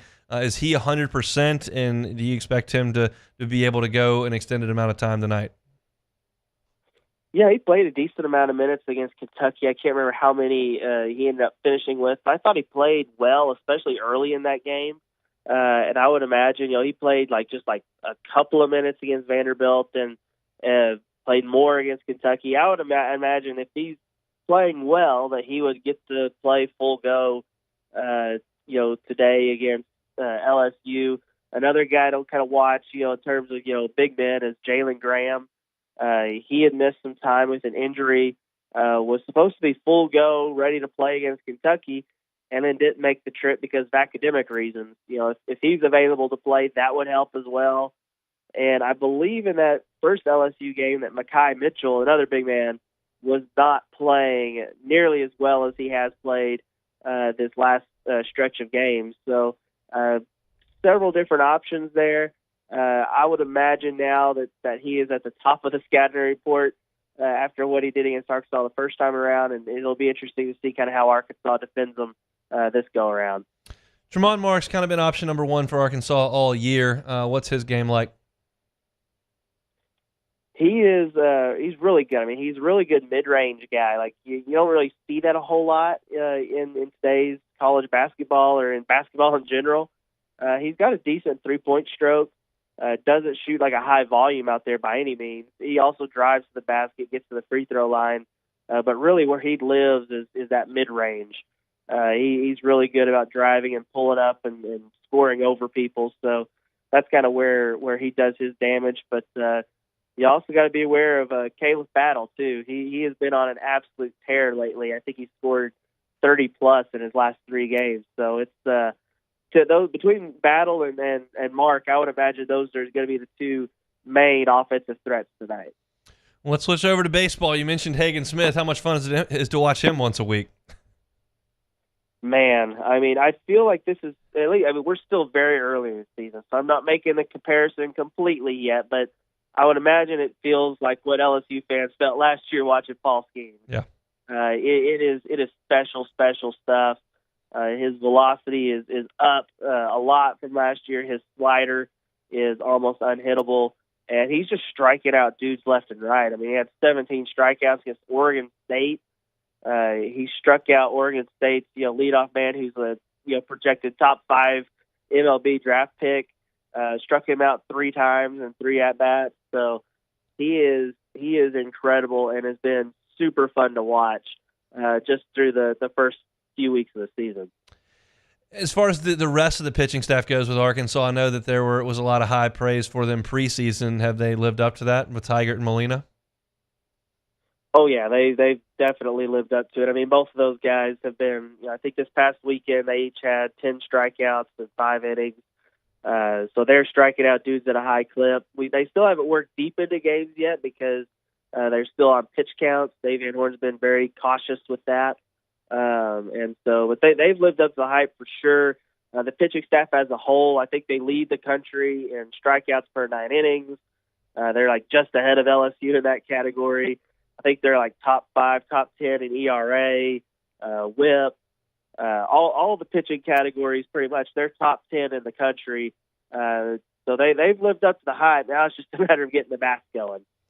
It's a little chilly up there in Arkansas this time of year. They got 2 weeks to get it rolling before SEC play cranks up. It'll be LSU in Arkansas tonight from Bud Walton at 6 o'clock. We're previewing it here. Appreciate you, Andrew. We'll talk again soon. Sounds good. Anytime. Andrew Hutchinson, best of Arkansas sports, always good enough with his time when LSU and Arkansas get together. I will say this, and I know that it sounds like blasphemy if you're an LSU fan because of what we watch with Paul Skeens, and I'm not ready to put Hagen Smith right there beside him, but I'm telling you, when college guys can throw that hard and do it for 6 innings and then mix in a really sharp slider, there's just not that many college kids that can deal with it.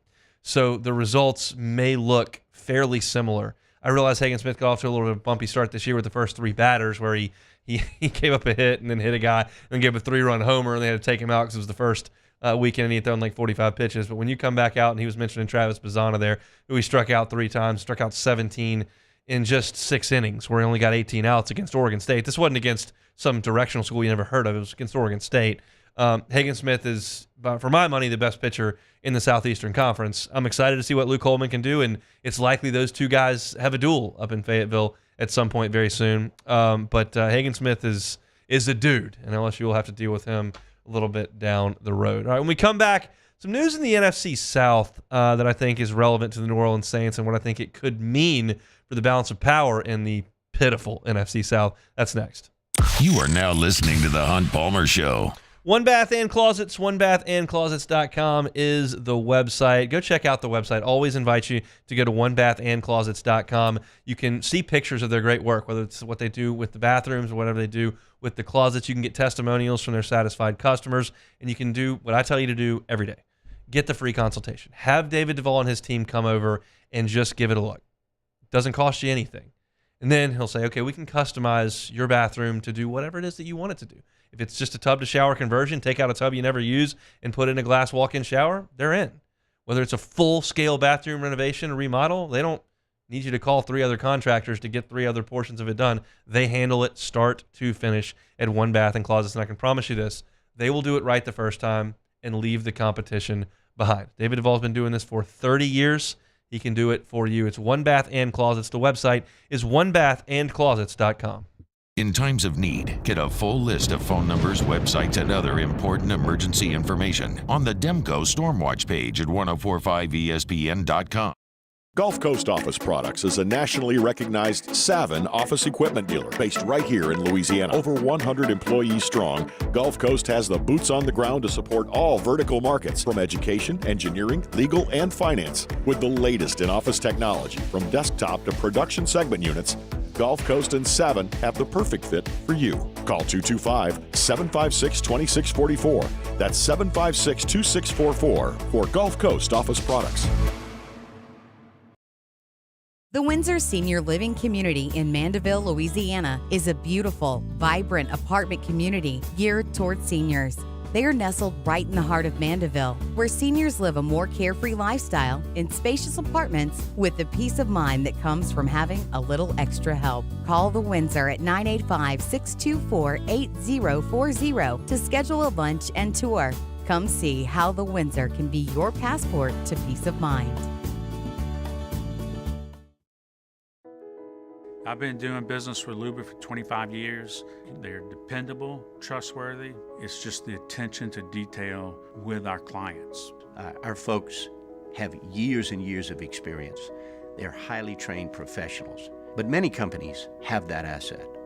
What I'd like to think makes Luba a bit different is that we use those talents in a way that truly is dedicated to serving the needs of the folks who depend on us. Dylan Cruz here to tell you about Six Rings Baseball and Softball Camp. If you live on the North Shore and play ball, go to Six Rings Camps with former LSU assistant coach Dan Canaveri. His knowledge is second to none, and your child will improve and have fun doing it. Camps were held at Coquille Park and Six Rings Academy in Covington with 4 sessions over the summer. Full day and morning only sessions are available from ages 7 to 13. Go to sixringsbaseball.com or call 985-206-9096. Learn the game to love the game. Jerry and Benny Payne began Central Plumbing Company out of their driveway in Tanglewood subdivision. 50 years later and 4 generations down the road, we continue to serve Baton Rouge and the surrounding areas for all of their plumbing needs. Residential, commercial, industrial, or hospitality, Central Plumbing is here 24/7, 365. We want to thank our customers, family, and friends for 50 years of success. And looking forward to 50 more. Electricity is all around us, and our families depend on it. Every day is sparked by the power of a cold drink or a warm meal, a movie night, and a comforting light at the end of a dark hallway. From sunrise to sunset, playtime to bedtime, our team is ready to take care of your electrical needs, even in the case of an after-hours emergency. Matt Moscona inviting you to join us for Wednesday's Hump Day AFR presented by Pluckers. Busy night. LSU baseball at Southeastern, LSU basketball at Arkansas. We'll preview all of it. So join us for Wednesday's AFR 3 to 6, 104.5 ESPN Baton Rouge.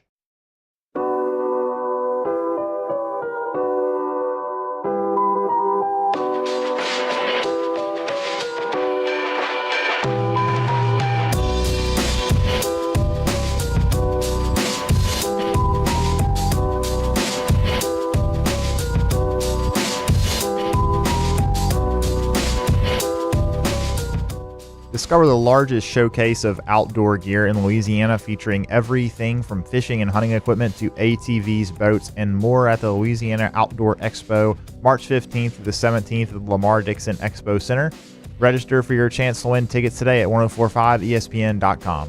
You're listening to the Hunt Palmer Show on 1045 ESPN Baton Rouge. So, the narrative entering last football season in this part of the country was pretty clear. Tampa was tearing down everything and bringing in a mercenary Baker Mayfield to take over for Tom Brady, and they would be terrible. And the Falcons didn't have a quarterback and were going to be terrible.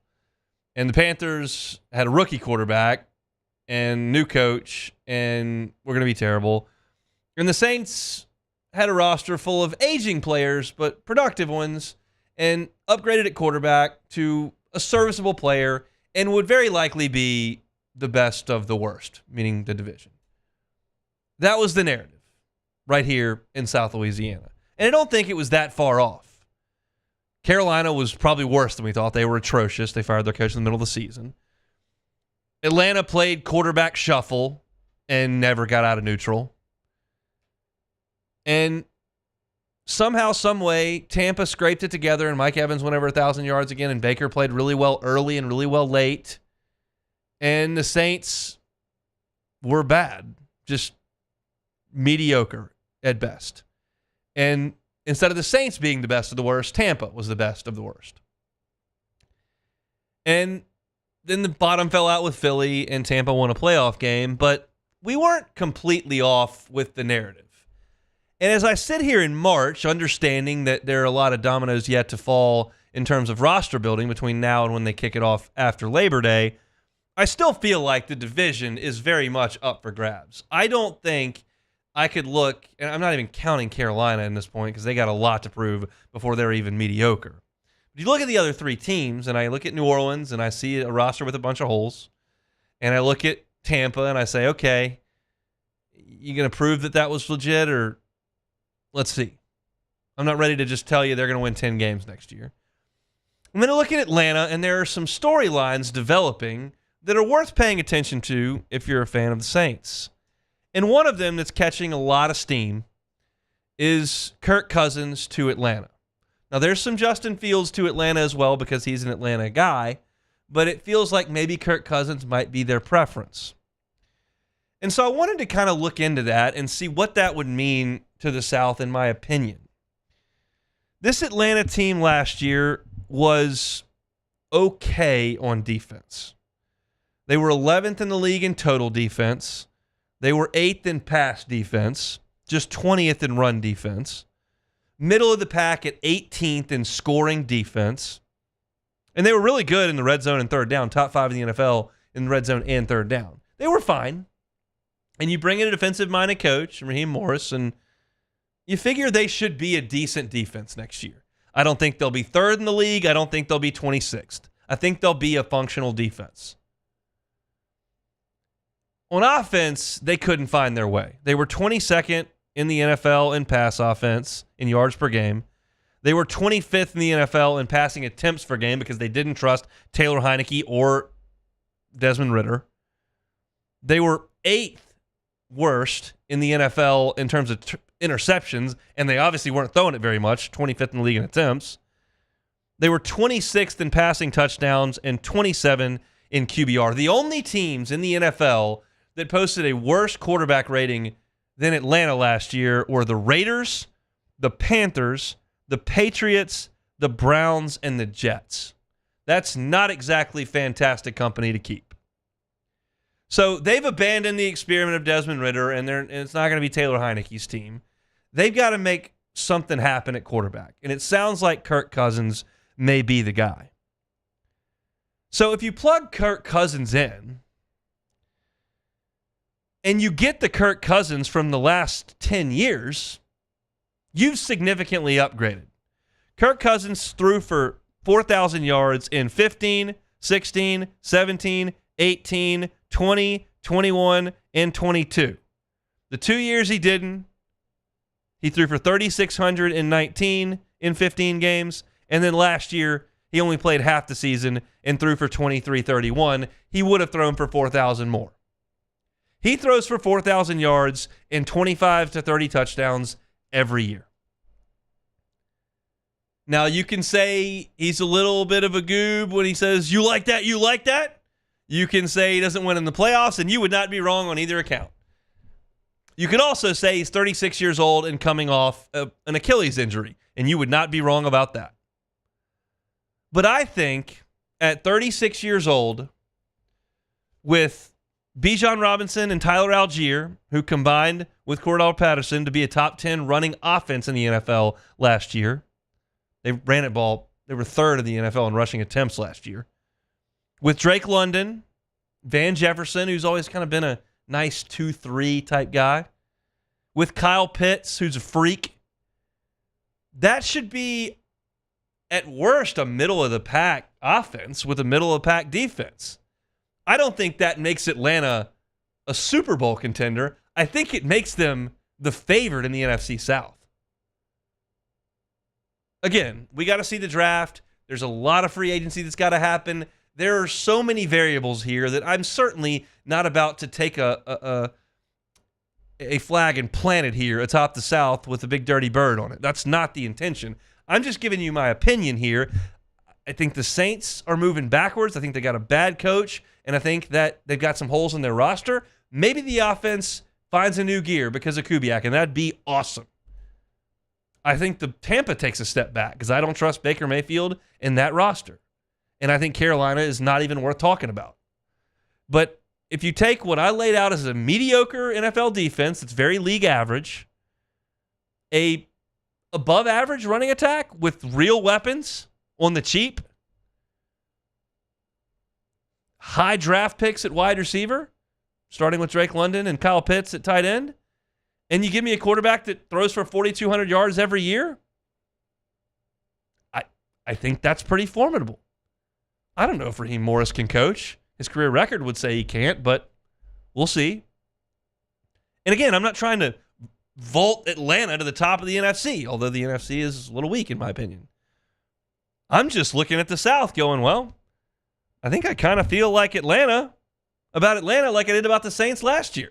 It's kind of the same conversation. You plug Derek Carr in, he always throws for 3,800, 4,000 yards, and you've already got Kamara and Michael Thomas and Olave, and you brought in Foster Moreau and Juwan Johnson. Yeah, that's going to be good, and the Saints defense is pretty good. Now, that didn't work out, and I'm aware of that, but it still kind of feels the same. The variable here, if Atlanta does land Kirk Cousins, is what if the Achilles injury essentially knocks him out of commission, and he's not the same guy. He can't move. Age starts to get the arm. He doesn't have Justin Jefferson. Maybe I'm overthinking this. But I think Kirk Cousins is an above-average quarterback. Slightly better than Derek Carr. And I think the Falcons with no quarterback last year were very competitive with the Saints. I do think this would elevate them above New Orleans and Tampa. Hasn't happened yet. I'm just kind of reacting to some things that you see, and that's the time of year that we're in. But that's kind of how I see it, Beck. I mean, Kirk Cousins in Atlanta, would that make them the favorite in the South? Yes, I think so. Even though I think the Saints still, it's kind of crazy to even think this, but I do think the Saints still have a better overall roster than them. But Kirk Cousins has shown that he is always, I think try to compare him with Derek Carr. Cousins has been just more consistently a better passer. Just in terms of his statistics alone, he's been better. So I think you put him on that team, and I do think that they probably become the favorites in the South. I think if you put a blank helmet on the other side, and you told me that I had Kirk Cousins on October 14th, I'd feel like I had a pretty good chance to go win the game. Yeah. Now you start to get into January and Mahomes or Josh Allen's on the other side, I'm going to back off that pretty quick. But like on a random October, September, Sunday, like he's pretty good. Like that's kind of all I'm getting at. I mean, we'll see if his regression starts in terms of his age and injuries, but just based off the last few years, I would say that they are definitely the favorites now. If they do get him, if they do get him, that we'll see as the world turns. We'll see if that's the case. That's not the most pleasant segment I've ever done, but just kind of feels like that's what's coming, in my opinion on it. That's basically the point of the show, huh? Come back and close it out next. The Hunt Palmer Show. Audio Video Security Solutions, AVSSLA.com. There's music on in our house all the time, and I think that makes the house happier, and I enjoy it. Sometimes it's Taylor Swift, which is my favorite, and my wife loves it, and sometimes I get to crank up the country, which I really love to do. And we can do that at our home because of the folks over at Audio Video Security Solutions. They've wired our house with speakers. It's all right there controlled by an app on our smartphone. I can put the music on the patio. I can put it on in the kitchen. I can put it on in the bedroom. I can put it on everywhere. And it also controls the surround sound for the television. If you got a game watching party and you want the sound from the same TV going into the kitchen and into the living room and outside because you got a free flow going on, they can handle all of that at Audio Video Security Solutions. I didn't know any of this existed 3 weeks ago until Mitchell Fisher came and helped me out at our new home. Maybe you don't know that this is possible, but it's something you want to look into. Give Mitchell Fisher a call. He's the owner of the company. They're locally based right here in Baton Rouge, and the number is 225-439-7920. 225-439-7920. That's Mitchell Fisher's phone. He will come out. He will survey your home, and he will let you know what they can do for you. If you can't remember the number, you're not in a place to write it down. Website's easy too. The folks at Audio Video Security Solutions are at avssla.com, avssla.com. Our listeners fire off their opinions on the jimsfirearms.net hotline at 499-1045. Keep listening for your next chance to shoot us your thoughts with the jimsfirearms.net hotline on 1045 ESPN Baton Rouge. There it is, the extra mile, on the border of expected and extraordinary for those willing to go further, like vans customized for work or play, with safety and tech to keep you connected. Supported by a 5-star sales, service, and finance team. And backed by the 1-star you know. So go the extra mile. It's never crowded because so few have what it takes to go there. Mercedes-Benz Vans. He's here. Anyone want a Coors Light? Oh, shoot, I forgot to play the song. I got a guy who can fix this.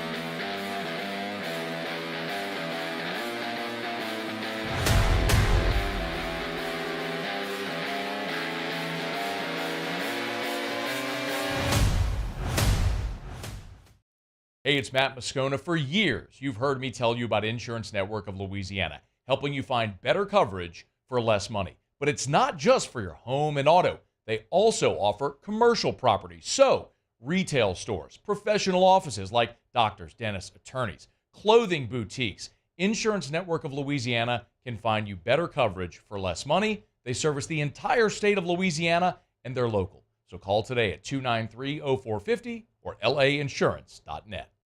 Yo, Jake here from my friends over at Community Steel Company located in Gonzales, Louisiana. The local place you can turn to for all of your metal building needs. Notice I said local, not Houston, not Dallas, not Atlanta, but right here in Gonzales. Visit them at their brand new state-of-the-art website at communitysteelco.com or pick up the phone and give them a call today to answer all of your questions on your metal buildings, roofing and sheet metal, and any other steel needs you or your business need at 225-647-2020. Breck teamed up to reimagine your parks, and you imagined big. With your help, we went to work, creating 12 beautiful community parks across the parish. A family-sized water park, miles and miles of trails, and parks just for your dogs.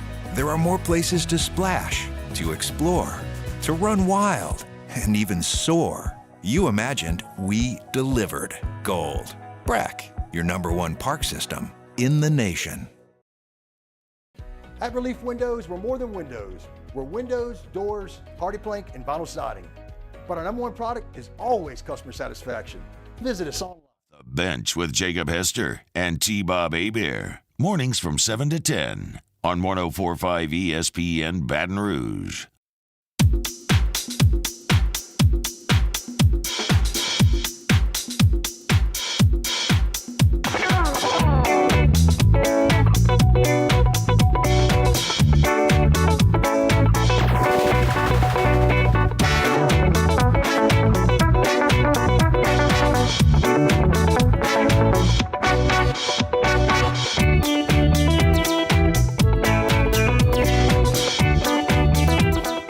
We are coming down the home stretch for the inaugural season of the Baton Rouge Zydeco now through March 31st when the 104.5 ESPN Baton Rouge team is out at Rouse's on Florida or Burbank. Stop by and spin the prize wheel for your chance to win tickets to see them in person at the River Center.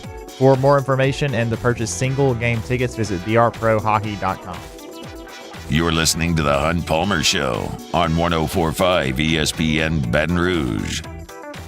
I've candidly wrestled with my pick for tonight's basketball game, but I have made a decision.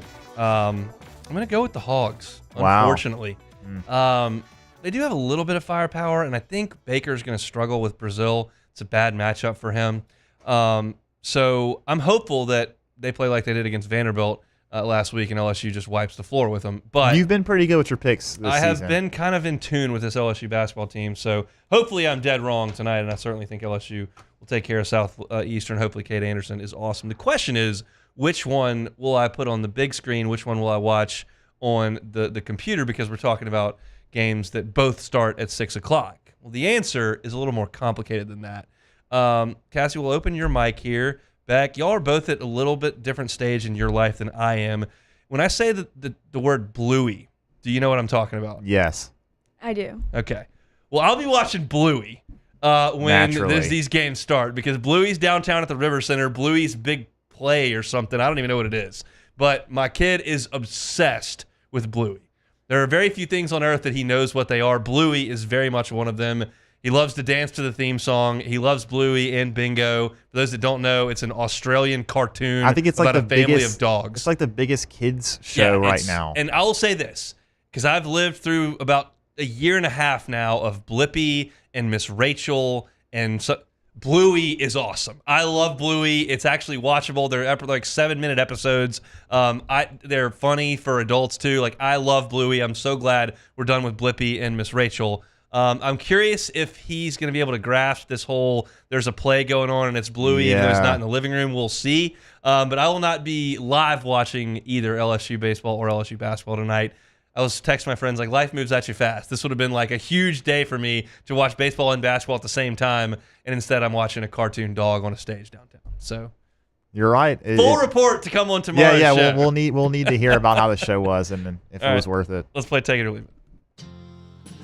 All right, first one here. Zion Williamson says he's in for the dunk contest next year if he makes the All-Star team. Take it or leave it. I'll take it. That's good. I think he should. I think he's motivated to make the All-Star team and to be in the dunk contest. I think he wants to do that, and I think there's. I think here they've obviously opened things up, and you can be in the dunk contest without being in the game and shoot some threes and whatever. It's a show, and if nobody's going to watch the All-Star game, which it appears very few people want to watch that because the product's not very good, they do want to watch the dunk contest, and Zion Williamson would be a draw there. So let's just hope that he has a great first half of the season next year, makes it into the All-Star game, and he's in the dunk contest, and that would be that'd be really cool. 5-time Iditarod trails. Iditarod. I see. That's one of those words where I used to read books when I was a kid, and I never heard them in person. I never heard anyone say them. I just read them, and so I was like, okay, that's how you say it. But obviously, I was wrong. Anyways, the champion Dallas Seavey shot and dressed a moose that threatened his dog team early Monday morning, less than 24 hours into this year's race. SEC road crowds aren't all that intimidating. Take it or leave it. Yeah, you got to shoot a moose. There's no cowbells in Starkville. Sitting exactly between the hedges. You got to defend your teams from death. That's intense stuff. There are a lot of things in this world that I'm not going to do. One of them is compete in the Iditarod. One, I hate the cold. Two, I don't have the patience to go 24 hours. Like, how long does this thing take? It's got to take days. It takes days, yeah, for sure. Weeks, probably. And I'm certainly not shooting a moose anytime soon. So if I ever were to compete in the Iditarod, find your local window or betting app and make sure that you lay a heavy sum against me losing and perhaps not even finishing the race, because that's likely. Well, that's quite a headline there. Yeah, and I'm kind of surprised that a moose. I mean, I wouldn't take a moose for an animal that would charge a dog or like try to attack a dog. So how many dogs are we talking about on this sled team? Like probably like six or something? Yeah, I think six. I like 6 dogs against a moose. I don't really know how a moose attacks. He's got antlers. He's got antlers. Probably kicks or something. But I like 6 dogs against a moose. But Dallas was ready. Dallas is that. There's a reason he's won this 5 times. Yeah, he can shoot moose with the best. And also, we can't be surprised. This guy's name is Dallas. I mean, you got a guy named Dallas doing a sled dog race. He's probably going to be ready to take down a moose if he needs to. All right, last one here. The Seattle Seahawks released former LSU Tiger Jamal Adams today. Adams and the Honey Badger playing together in the Dome. Take it or leave it. I'm going to leave it. Jamal can't stay healthy, and the last thing the Saints need is more aging defenders with injury problems. They got enough aging guys on the roster as it is. They'll sell some jerseys. They would sell some jerseys, that's for sure. And I try not to be hyperbolic. I really try not to be. I try to give like an honest assessment. I've said many times that Dylan Cruz is the best LSU baseball player I've ever seen. To me, Jamal Adams is the best safety I've seen at LSU. Laron Landry was awesome. Grant Delpit was awesome. Who were some of the other ones that come to mind? Yeah, Ryan Clark, certainly. I mean, BT was really... Eric Reed was great. Jamal was, for me, the best one. And so he's had a really eventful run in the NFL as far as trades and high draft pick and injuries and not a ton of winning for Jamal, unfortunately. But he was a hell of a player here in Baton Rouge. Let's see what the next chapter holds for him. I don't think it's going to be in New Orleans. I saw that Buffalo is parting ways with their Pro Bowl safety as well. So the Saints are going to have to do something in the secondary, but I just don't think it's big name. I think Howden elevates, and then you find some depth behind him for a little cheaper than Jamal Adams is going to come for. So that's it for Take It or Leave It. That's it for our Wednesday show. Open things up today talking about the LSU-Arkansas game, my scouting report on the Hogs. Koki Riley was with us at 1:15, as he is every single Wednesday, talking some LSU baseball. It was a what-if Wednesday a little earlier. We talked a hypothetical about me taking a suite at Wrigley or a week at the Masters. Catch that at 1:30, and then my thoughts on LSU's tight ends. That's at the end of hour number 1, and you can catch it on YouTube at Hunt on LSU. My preview for LSU in Southeastern, always brought to you by Pluckers for our baseball breakdowns. That was at 2 o'clock. Andrew Hutchinson on the Hogs at 2:15, and then some Kirk Cousins to Atlanta potential talk at 2:30. You can find that at Hunt on Saints. You missed any of our audio, catch it on demand, 1045ESPN.com's on-demand tab, Apple Podcasts, Spotify, Google, wherever you find your sound, you can find us. Just search Hunt Palmer Show. Like, subscribe, rate, review. We appreciate all of that. Hopefully LSU gets a couple of W's tonight, and I'll be at Bluey, so I'll figure it out, I guess, later. Matt's going to drive you home on After Further Review. We're back on Thursday, same time and same place. Have a great Wednesday night, everybody. It's the Hunt Palmer Show.